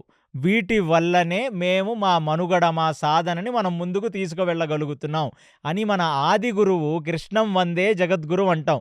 కృష్ణుడి తర్వాత నెక్స్ట్ ఆది గురువు ఎవరంటే వేదవ్యాసుడే. ఆ వేదవ్యాసుడు ఏం చేశాడు కలియుగ ప్రారంభ దిశలో అంటే, సో వ్యాసుడనే ఒక పోస్ట్‌గా శ్రీమన్నారాయణుడే వచ్చి కలియుగంలో ఉన్న ఒక మనిషికి వేద విభజన చేసి దానికి ప్రత్యేకమైన హెడ్ ఆఫ్ డిపార్ట్మెంట్స్‌ని అలొకేట్ చేస్తాడు. సో అలాగే మనం ఇప్పుడు ఎవరైనా ఒక స్వశాఖ ఏమిటంటే ఒకళ్ళు యజుశ్శాఖ అని, ఒకళ్ళు సామశాఖ అని, ఒకళ్ళు అథర్వ శాఖ అని, ఒకళ్ళు రిక్షాఖ అని మనకు చెప్తూ ఉంటారు. సో ప్రతి వాడికి ఒక్కొక్క శాఖ ఉంటుందన్నమాట. అలా 4 వేదాలు తెలుసుకున్నవాడే చతుర్వేది, 3 వేదములను తెలుసుకున్నవాడు త్రివేది, 2 వేదములను తెలుసుకున్నవాడు ద్వివేది. ఇవన్నీ నార్త్ ఇండియాస్‌లో బ్రాహ్మణులు పెట్టుకున్న సర్నేమ్స్. కానీ కలియుగంలో చాతుర్వర్ణమయా సృష్టం గుణకర్మ విభాగశ్చ. వాడి గుణములను, కర్మములను బట్టి వాడు ఏ వర్ణానికి చెందినవాడో తెలుసుకున్న గురువులు వాడు ఒక వేదాన్ని ఇచ్చి వాడికి అదే ఒక స్వశాఖ అవుతుంది. అదే వారి తండ్రి నుంచి, వాడి తాతల నుంచి, వాళ్ళ వంశవృక్షంలో ఆ శాఖలొస్తాయి. ఇప్పుడు ఎవరి హెడ్ ఆఫ్ ది డిపార్ట్మెంట్స్ అంటే ఋగ్వేదానికి head of the department Paila అనే ఒక మహర్షి. తర్వాత యజుర్వేదానికి హెడ్ ఆఫ్ ద డిపార్ట్మెంట్ ఎవరంటే వైశంపాయనుడే ఆ head of the department for Yajurveda. అలాగే సామవేదానికి హెడ్ ఆఫ్ ద డిపార్ట్మెంట్ ఎవరు అంటే జైమిని సామవేదానికి హెడ్ ఆఫ్ ది డిపార్ట్మెంట్. అలా అథర్వ వేదానికి ఎవరు హెడ్ ఆఫ్ ది డిపార్ట్మెంట్ అంటే సుమంతు అనే ఒక ఋషి. ఈ నలుగురు కలిసి 4 వేదములకు హెడ్ ఆఫ్ ద డిపార్ట్మెంట్స్‌గా ఉండి వాళ్ళ శిష్యుల్ని చేసుకొని ఆ శిష్యులకి ఈ శాఖ విభజన చేసి వాళ్ళకిస్తే ఆ ఋషి పరంపరలో వస్తున్నదే ఈ సనాతన ధర్మం. కలియుగ ప్రారంభ దిశలో వ్యాసుడు విభజన చేసి ఇచ్చాడు. ఇప్పుడు ఇవన్నీ అయిపోయాయి. మన యొక్క వేదం అయిపోయింది. వేదం అయిపోయిన తర్వాత మిగిలిందేమిటి? అష్టాదశ పురాణాలు. ఈ అష్టాదశ పురాణాలన్నిటికీ హెడ్ ఆఫ్ ద డిపార్ట్మెంట్ ఎవరిని చేశారు అంటే లోమర్షణ మహర్షి లేదా రోమర్షణ మహర్షి అనే ఒక డిసైపుల్‌కి, అనే ఒక శిష్యుడికి పురాణానికి మొత్తం హెడ్ ఆఫ్ ద డిపార్ట్మెంట్ చేశారు. ఎవరు ఈ లోమర్షణ లేదా రోమర్షణ అంటే ఆయన పేరు చెప్పినట్లుగా ఎవరి నోటి వెంట అయితే పురాణాలు వింటామో మనం, అది వినగా మనకి రోమాంచ కలుగుతుందో, మన రోమములు నిక్కబొడిచి నిలబడతాయో, మనం అంత యొక్క ఆనందం పొంది మనకు గూస్ బంప్స్ కలుగుతాయో ఆయనే ఈ రోమస మహర్షి అని ఆయనకి పేరు. ఆయనని ఆ ద్వాపరయుగాంతంలో బలరాముడు సంహరిస్తాడు. ఒకానొక స్టేజ్‌లో నైమిషారణ్యంలో ఒక సత్రయాగం జరుగుతుండగా తీర్థయాత్రలు పూర్తి చేసుకొని వచ్చిన బలరాముడు రాగానే ఆయన అప్పుడు అక్కడ క్షత్రియుడు కాబట్టి ఉన్న బ్రాహ్మణులందరూ, అక్కడ ఉన్న ఈ ఋషి ముని పుంగవులందరూ లేచి నిలబడాలి. అలా అందరూ లేచి నిలబడినప్పుడు రోమస మహర్షి వ్యాసాసనం మీద కూర్చుంటాడు. వ్యాసాసనం అంటే ఏమిటి అంటే ఏ ఆసనం మీద కూర్చొని వ్యాసుడిచ్చిన వేదాన్ని ఎవరైనా పఠిస్తారో, ఏ ఆసనం మీద కూర్చొని మహాభారత రామాయణాది గ్రంథములు పఠిస్తారో ఆ ఆసనమే వ్యాసాసనం. అలాంటి వ్యాసాసనం మీద కూర్చున్న లోమస మహర్షి లేచి నిలబడకపోతే బలరాముడు కోపం వచ్చి బలరాముడు లోమస మహర్షిని ఒక దర్భ తీసి మీదకి విసిరేస్తే ఆ దర్భే ఒక అస్త్రమై లోమస మహర్షి మరణిస్తాడు. లోమస మహర్షి మరణిస్తే ఉన్న సాధు పుంగవులందరూ బలరాముడిని అడుగుతారు, నాయనా పురాణ శ్రవణం చెయ్యనిది దేహములు ప్యూరిఫై ఎలా అవుతాయి, చేసుకున్న పాపాలు ఎలా తగులుతాయి, భగవంతుడు మీద నమ్మకం ఎలా కుదురుతుంది? కాబట్టి ఇలాంటి లోమస మహర్షితో ఉంటేనే మాకందరికీ రోమాంచగలిగేది. భూమండలమంతా తిరుగుతూ వ్యాసుడి యొక్క అనుగ్రహంతో పురాణ శ్రవణం చేసేవాడు. ఎందరో శిష్యుల్ని ఆయన తయారు చేశాడు. అలాంటి లోమస మహర్షినే మీరు చంపేస్తే ఎలాగంటే పశ్చాత్తాపం పొందిన బలరాముడు అక్కడికి ఉగ్రశ్రవ సౌత అనే ఒక లోమస మహర్షి కొడుకుని పిలిచి ఆయనకి, నాయనా నీ తండ్రి మెమరీ మొత్తం నీకొస్తది, నీ తండ్రి వాక్చాతుర్యము నీకొస్తది, నీ తండ్రి యొక్క తేజస్సు నీకొస్తదని చెప్పి ఆ లోమస మహర్షి యొక్క శక్తి, తేజస్సు, ఆయన కాంతిని ఉగ్రశ్రవ సౌతకి ప్రసాదించాడు. ఆ లోమస మహర్షి, పైల, వైశంపాయన, జైమిని, సుమంతు వీళ్ళందరూ కూడా చాలా థిక్ ఫ్రెండ్స్. ఈ 5గురు కూడా వ్యాసుడి దగ్గర శిష్యరికం చేసిన వాళ్ళు. ఎప్పుడైతే వైశంపాయనుడు ఈ మహాభారతాన్ని ఫస్ట్ టైం జన్మేజయుడికి చెప్తున్నాడో, వైశంపాయనుడు చెప్పిన మహాభారతాన్ని ఉగ్రశ్రవసూత విన్నాడు. విని ఇప్పుడు ఆ సర్పయాగం మొత్తం పూర్తి తర్వాత, అంటే అక్కడ మొత్తం మహాభారతాన్ని చెప్పగానే ఆ శరమ ఇచ్చిన శాపం మొత్తం పోయింది. అక్కడ ఉన్న ఈ జన్మేజయుడు యొక్క తమ్ముళ్ళందరికీ కూడా ఎంతగానో ఆనందం కలిగింది. వాళ్ళందరూ కూడా మళ్ళీ పునః క్షత్రియ వైభవాన్ని పుచ్చుకొని ఇక ఆ ఘృత వేస్తూ, ఆ అగ్నిలో నెయ్యి వేస్తూ, సమిదలు వేస్తూ, ఇక మంత్రోచ్చారణతో భూమండలంలో ఉన్న సర్పజాతి మొత్తాన్ని పిలుస్తుంటే సర్పాలన్నీ వచ్చి తానుగా ఈ యొక్క సర్పయాగంలో పడిపోబోతుంటే ఇక తక్షకుడు కూడా స్వర్గలోకం నుంచి ఆ మంత్రోచ్చారణకి అతను కూడా ఒక మైమరిచిపోయి హిప్నాటిజంలోకి వెళ్ళిపోయి అతను కూడా వచ్చి కరెక్ట్గా పడబోతుంటే, అంటే ఈ సర్పయాగంలోకి పడబోతుంటే అక్కడికి ఒక స్పెషల్ మహర్షి వచ్చాడు. ఆ మహర్షి పేరే ఆస్తిక మహర్షి. ఆ ఆస్తిక మహర్షి ఎలా వచ్చాడయ్యా ఈ సర్పయాగంలో కంటే, ఒక మడిగట్టుకొని మొత్తం బ్రహ్మ తేజస్సుతో నిండిపోయి తన జటాజూటాన్ని ముడేసుకొని ఆ సామవేద గానం చేస్తూ భీకరమైన తేజస్సుతో వస్తే ఎవరో యోగి పుంగవుడు సాక్షాత్ దేవతా స్వరూపమే ఈ సర్పయాగానికి వచ్చిందని అనుకొని ఆ వైశంపాయనుడు అటువైపున్న బ్రాహ్మణోత్తములు ఆ ఆస్తిక మహర్షిని లోపలికి పిలిస్తే ఆయన లోపలికి వచ్చి ఆ ఎన్నో రకాల సామగానంతో, వేదపారాయణంతో ఆయన అక్కడున్న వాళ్ళందరినీ మెస్మరైజ్ చేస్తే, ఎందుకంటే వేదానికి ఒక స్వరం ఉంటుంది, ఆ స్వరం తప్పి వేదం చదవకూడదు. అందుకనే వేదం అనేది కేవలం గురుముఖంగా మాత్రమే వినాలి తప్ప పుస్తకాల్లో చదువుకుంటే వేదం రాదు. ఎందుకంటే ఆ స్వరం అనేది గురువు దగ్గర నుంచే నేర్చుకుంటాం, గురువే చెప్తాడు. అందుకనే మీ అందరికీ తెలిసిన వాళ్ళకి ఇది అర్థమవుతుంది నేను చెప్పేది. సామవేదం స్వరం ఒక రకంగా ఉంటుంది, యజుర్వేద స్వరం ఇంకొక రకంగా ఉంటుంది, ఋగ్వేద స్వరం మరో రకంగా ఉంటుంది, అథర్వవేద స్వరం ఇంకో రకంగా ఉంటుంది. ఈ స్వరం అనేది చాలా ఇంపార్టెంట్ వేదానికి. అలాంటిది అంత ధీటుగా, అంత మహోత్కృష్టంగా ఒక స్వరోచ్చారణతో ఆయన సామగానం చేస్తుంటే ఇక అక్కడ తను మనసంతా పులకరించిన బ్రాహ్మణోత్తములు ప్లస్ ఈ జన్మేజయుడు ఆస్తిక మహర్షిని పట్టుకొని మేము మీకు ఏ దక్షిణ ఇవ్వగలము అని అంటే, ఆ ఆస్తిక మహర్షి మరి నేను అడిగిన దక్షిణ ఖచ్చితంగా నాకు ఇవ్వాలంటే నేను ఖచ్చితంగా నీకు ఇస్తానని చెప్పి జన్మేజయుడు చెప్తే అప్పుడు ఆ ఆస్తిక మహర్షి, నాయన ఏదో నీ తాతైన అర్జునుడు తక్షకుడి యొక్క భార్యని చంపాడు, దానికి అశ్వసేనుడు పగబట్టాడు, తక్షకుడు పగబట్టాడు. దయతో ప్రతి మనిషి యొక్క జీవితాన్ని మనం మార్చచ్చు. ఇప్పుడు కానీ నువ్విక్కడ సర్పయాగాన్ని ఆపేస్తే ఈ సర్పాలన్నీ చనిపోకుండా బ్రతికిపోతాయి. చంపగలిగిన పొజిషన్లో ఉండి కూడా నువ్వు క్షమాగుణంతో తక్షకుడికి ప్రాణభిక్ష పెడితే వాడి మనసు కూడా మారి మళ్ళీ నీ కుటుంబం జోలికి వాడు రాడు. ఈ కుళ్ళుతో, కార్పణ్యాలతో, కసితో ఏమి సాధించగలం? కాబట్టి ఈ ఫ్యాక్షన్ గొడవలన్నిటికీ కూడా ఫస్ట్ ఇలాంటి గొడవలన్నీ ఆపివేయవలసినది అని చెప్పిన మొట్టమొదటి ఋషియే ఈ ఆస్తిక ఋషి. నేను మీ తండ్రి గారిని చంపాను, వాడి కొడుకు నన్ను చంపుతాడు, నా కొడుకు వాళ్ళని చంపుతాడు, ఎంతకాలం నాయనా ఇది? కాబట్టి నువ్వు క్షమాగుణంతో నీలో వీరక్షత్రియ రక్తం ప్రవహిస్తుంది, ఆ పరీక్షిత రక్తం, అభిమన్యుడి రక్తం, అర్జునుడి రక్తం, నీ రక్తమే కలియుగంలో రాబోతుంది. ఈ బ్లడ్ లైన్, ఈ పాండవుల బ్లడ్ లైన్ అంతా భారతదేశంలో పుట్టిన ప్రతి మనిషి జీన్స్లోనూ ఉంది మనకు. అందుకనే మహాభారతం మనకి పంచమ వేదం.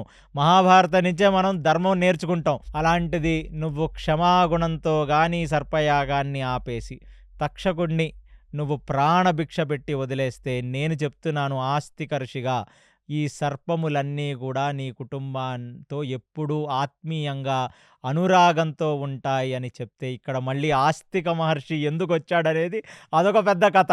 అది మళ్ళీ మనం తర్వాత మాట్లాడుకుందాం. అలా చెప్పగానే అంత బ్రహ్మ తేజస్సుతో, స్వరంతో సామగానం చేస్తున్న ఆ ఆస్తిక మహర్షి యొక్క చేతులు పట్టుకొని జన్మేజయుడు సర్పయాగాన్ని రద్దు చేశాడు. సర్పయాగం ఈజ్ ఓవర్. అలాంటి శుభసూచకం ఎందుకు జరిగింది? మహాభారత శ్రవణం జరిగింది కాబట్టి ఇలాంటి ఒక శుభసూచకం జరిగింది. అనాది కాలంగా వస్తున్న ఈ కల్మషము, అనాది కాలంగా చేస్తున్న పగలు, ప్రతీకారాలు గూడా ముగిశాయి. అది చూసి ఉగ్రశ్రవ ఇంకా మెస్మరైజ్ అయిపోయాడు. అమ్మో! మహాభారత శ్రవణం ఎక్కడ జరిగితే అక్కడ జయమే చేకూరుతుంది. అంతా మంచే జరుగుతుందని చెప్పి ఆ సర్పయాగాన్ని ముగించుకొని, అంటే తక్షకుడు గూడా వచ్చి కరెక్ట్‌గా ఇక నిప్పులో పడిపోతున్నాడనే ఒక సమయంలో జన్మేజయుడు స్టాప్ ది సర్పయాగ అని చెప్పేశాడు. ఇక సర్పయాగాన్ని చేసేసి ఇక జన్మేజయుడు తన రాజ్యానికి వెళ్ళాడు. అక్కడ ఏలుకోవటం మొదలుపెట్టాడు. ఇప్పుడు కలి ప్రభావం ఇంకా ముందు ముందు ఎంత ధీటుగా ఉండబోతుందో అని సౌనక ఋషి, ఈ సౌనకుడు ఎవరు అంటే ఆయన పూర్తి పేరు సౌనక కులపతి అని ఒక పేరు. ఫస్ట్ యూనివర్సిటీ ఆఫ్ కలియుగ ఇన్ ఇండియా. ఆ యూనివర్సిటీ వైస్ ఛాన్సలర్ ఎవరు అంటే సౌనక కులపతి. ఎక్కడ యూనివర్సిటీ అంటే నైమషారణ్యం. ఈ బ్రహ్మాండానికి ఏదైతే సెంటరో ఆ ప్లేసులో ఎక్కడుంది ఈ నైమషారణ్యం అంటే ఇవాళ నిమ్సార్ అనే ఒక జిల్లాలో సీతాపూర్ దగ్గర, ఆ మధ్యప్రదేశ్కి యూపీకి ఉన్న బార్డర్లో గోమతి నది ప్రవాహ ప్రాంతంలో ఇంకా ఈ నైమషారణ్యం ఉంది. అక్కడ ఎన్నో పెద్ద పెద్ద మఠాలన్నీ ఉన్నాయి ఆ నైమషారణ్యంలో. ఆ నైమషారణ్యంలో ఇప్పుడు శౌనక కులపతి అనే ఒక పెద్ద వైస్ ఛాన్సలర్, అంటే యోగి పుంగవుడు ఋషి 88,000 మంది తన శిష్యులతో అక్కడ సత్రయాగం చేద్దామని డిసైడ్ అయ్యాడు. It is the first university for సనాతన ధర్మ ఇన్ కలియుగ. 2950 బీసీలో జరుగుతుంది ఈ story. This is our real history. మీరు పుస్తకాల్లో చదువుకున్నది కాదు. అక్కడికి ఏ సర్పయాగంలో ఆ వైశంపాయనుడు చెప్పిన మహాభారతాన్ని విన్నాడో ఎవరు? ఉగ్రశ్రవ సౌత. ఎవరి కొడుకు? రోమహర్షణ యొక్క కొడుకు. ఎందుకంటే వ్యాసుడు లోమహర్షణుడికి ఇచ్చాడు డిపార్ట్మెంట్ ఆఫ్ పురాణాస్. అతని కొడుకైన ఈ ఉగ్రశ్రవ సూత ఇప్పుడు ఆ సత్రయాగానికి అతన్ని ఇన్వైట్ చేశారు. ఆయన ఎందుకు సౌనక కులపతి 88 మంది సాధువులందరూ కలిసి కలియుగంలో మనుషులు సుభిక్షంగా ఉండాలని 12 సంవత్సరాల పాటు చేస్తున్న సత్రయాగంలో పురాణ శ్రవణం, అంటే ఎక్కడైనా ఒక యజ్ఞం చెయ్యాలన్నా, యాగం చేయాలన్నా మళ్ళీ సనాతన ధర్మంలో ఉన్న హిందువులందరూ గుర్తుంచుకోవాల్సినది పురాణ శ్రవణం అనేది కంపల్సరీ అండ్ ఇంపార్టెంట్. దానికి ఇప్పుడు తండ్రి లేడు, లోమశురుడు.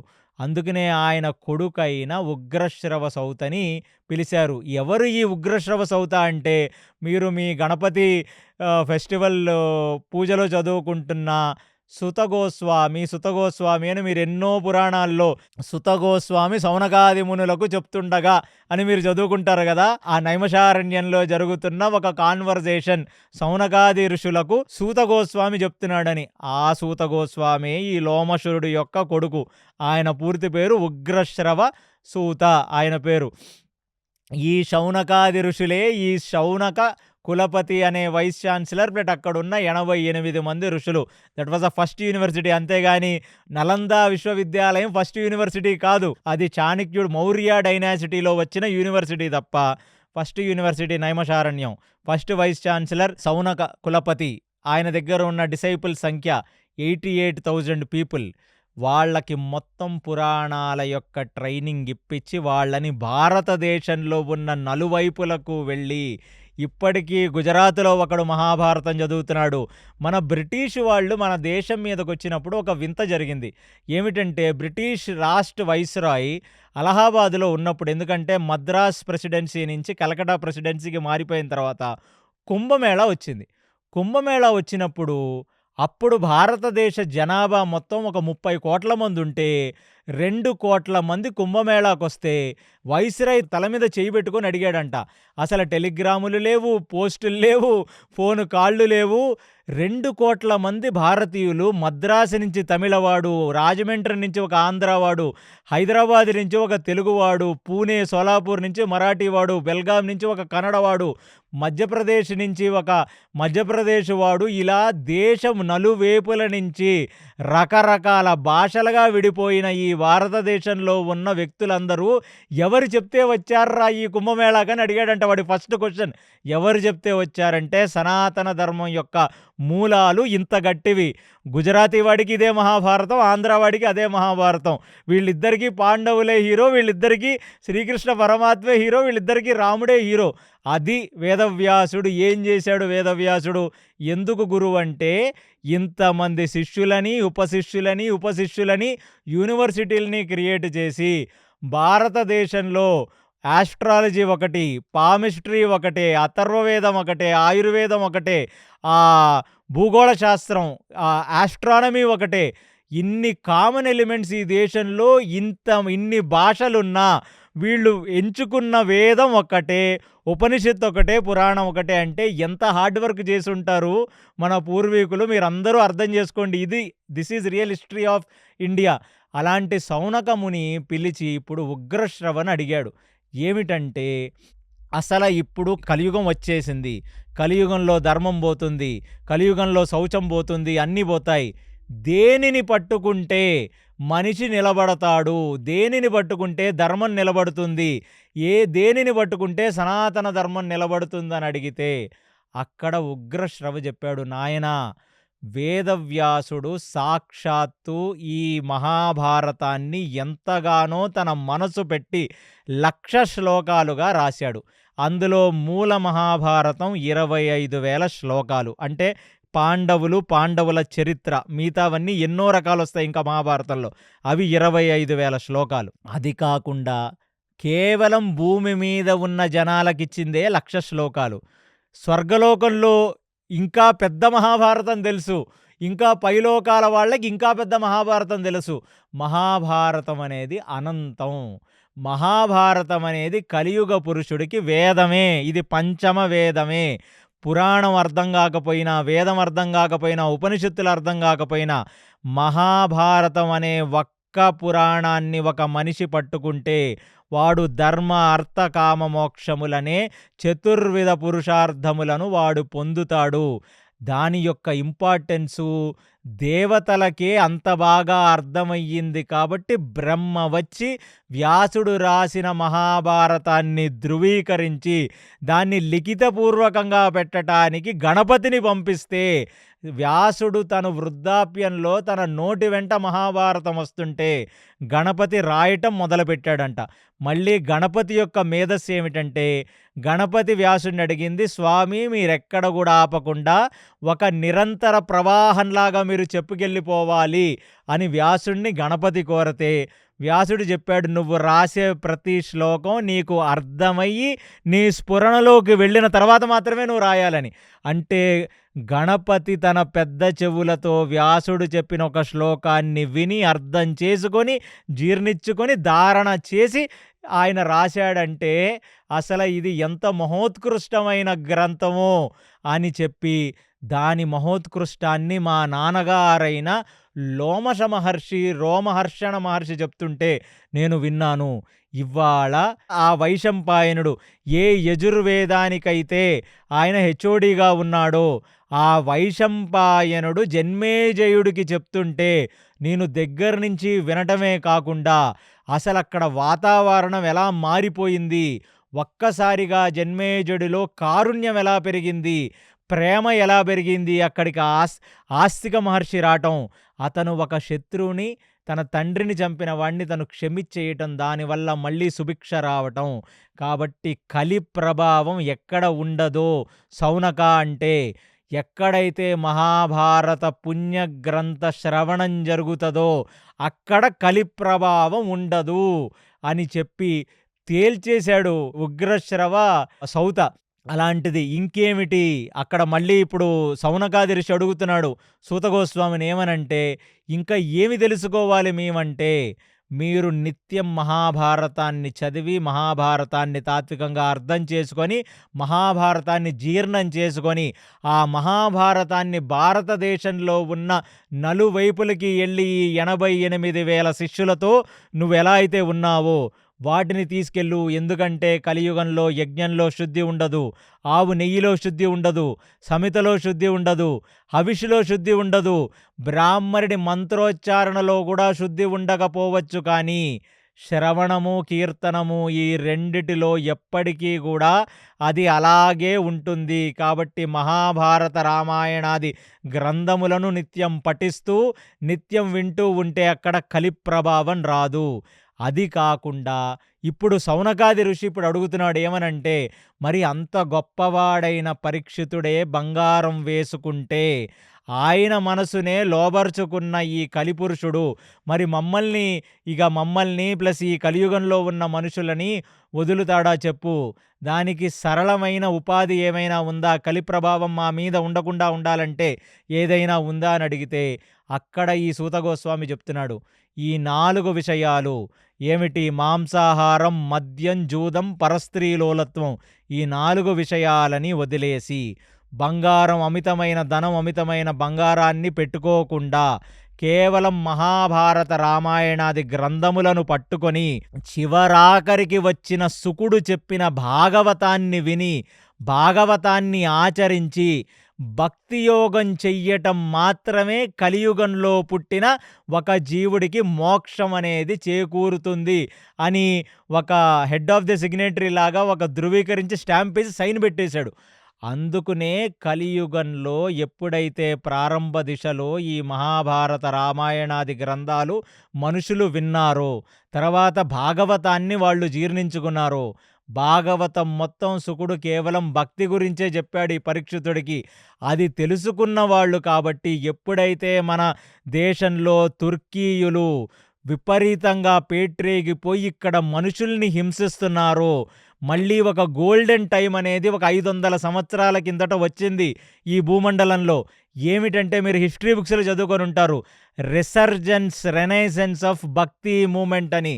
ఆ టైంలో ఏం జరుగుతుందంటే, తెలుగులో ఒక అన్నమాచార్య, కన్నడలో పురంధర, విట్టల, హరిదాసులు, కేరళలో ఎందరో హరిదాసులు, ఆళ్వార్లు, నయనుమార్లు, అదే కాకుండా త్యాగరాజ ముత్తుస్వామి దీక్షితులు లాంటి ఎంతోమంది ఈ గానత్రయాలు, అవి కాకుండా మహారాష్ట్రలో జ్ఞానేశ్వర్, తుకారాం, సక్కుబాయ్, దాని తర్వాత మెహతాల్ లాంటి వాళ్ళు గుజరాత్లో, ఉత్తర భారతంలో తులసీదాస్, కబీర్దాస్, మీరాబాయ్, దాని తర్వాత జయదేవ గోస్వామి ఒరిస్సాలో, దాని తర్వాత బెంగాల్లో శ్రీకృష్ణ మహాప్రభువు, గోస్వాములు, ఉత్తరప్రదేశ్లో ఎంతోమంది మళ్ళీ కలిసి కలియుగంలో ఉన్న మనిషి తపం చెయ్యలేడు, యోగం చెయ్యలేడు, తపోశక్తితో వాడు నిజాన్ని తెలుసుకోలేడు.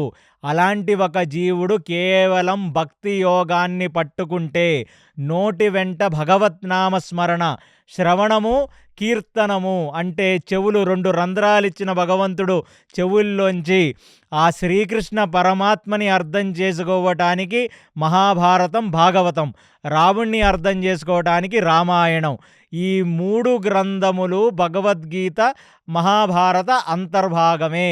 ఈ 3 గ్రంథములను పెట్టుకొని ఆ శ్రీకృష్ణ పరమాత్మ యందు అనురక్తి, శ్రీకృష్ణ పరమాత్మ యందు భక్తి, శ్రద్ధ, ప్రపత్తి, శరణాగతితో శ్రీకృష్ణ నామాన్ని జపించుకుంటూ హరే కృష్ణ కృష్ణ కృష్ణ హరే హరే, హరే రామ రామ రామ హరే హరే, ఈ మంత్రం కలి సంతరణోపనిషత్తులో కలి ప్రభావం మన మీద పడకుండా ఉండటానికి వ్యాసుడే చెప్పిన మంత్రం.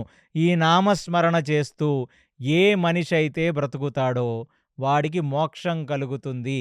ఇది సత్యం, ఇది సత్యం, ఇది సత్యం అనే సంగతి అక్కడ సౌనక మునికి సూత గోస్వామి చెప్తూ, ఇక్కడ మహాభారతం యొక్క ఆది పర్వం ఇక్కడ మొదలవ్వబోతుంది.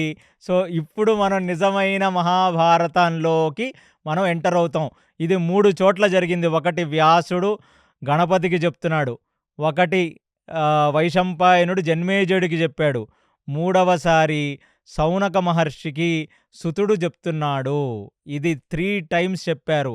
ఇలాంటి మహాభారతాన్ని మీరందరూ మళ్ళీ మళ్ళీ చదువుకొని దాని ధర్మ సూక్ష్మములను తెలుసుకొని ఆ శ్రీకృష్ణ పరమాత్మ పట్ల భక్తి ప్రపత్తి కైంకర్య భావనతో ఆ రాముడు కృష్ణుడు నారాయణుడు యొక్క నామస్మరణ చేస్తూ ఒక చెవితో శ్రవణం ఒక చెవితో కీర్తనం చేస్తే మోక్షం మీ చేతిలోకి వస్తుందనేది వ్యాస హృదయం. ఇది చెప్తూ మనం ఆది పర్వంలో ఫస్ట్ స్టోరీలోకి నెక్స్ట్ పాడ్కాస్ట్లో వెళదాం. కృష్ణాయ వాసుదేవాయ హరయే పరమాత్మనే ప్రణత క్లేశనాశాయ గోవిందాయ నమో నమః. హరే కృష్ణ కృష్ణ కృష్ణ హరే హరే హరే రామ రామ రామ హరే హరే. సర్వం శ్రీకృష్ణార్పణమస్తు. ఇవాల్టి పాడ్కాస్ట్లో మనం ఆది పర్వం యొక్క ఇంట్రడక్షన్ గురించి విన్నాం. పరీక్షిత్ మహారాజుకు కలికి మధ్య సంభాషణ జరిగింది. కలి ఉండే ప్రదేశాలను పరీక్షిత్ మహారాజు నిర్ణయించాడు. మనం ఆ ప్రదేశాలకు దూరంగా ఉంటే మన మీద కలి ప్రభావం ఉండదు. అలాగే భాగవత మహాగ్రంథం యొక్క శ్రవణం మోక్షాన్ని ప్రసాదిస్తుంది. అందువలనే మన భారతదేశంలో భాగవత సప్తాహాలు జరగాలి, భాగవత శ్రవణం జరగాలి. వీలున్న వాళ్ళు వ్యాస మహర్షి రచించిన 18,000 శ్లోకాలు రాయడం ఎంతో మంచిదని తెలుసుకుందాం. ఇంకా ఆది పర్వంలో ఏం జరగబోతోంది అనేది వచ్చే పాడ్కాస్ట్లో తెలుసుకుందాం. Stay tune to KC Talks. Hare Krishna.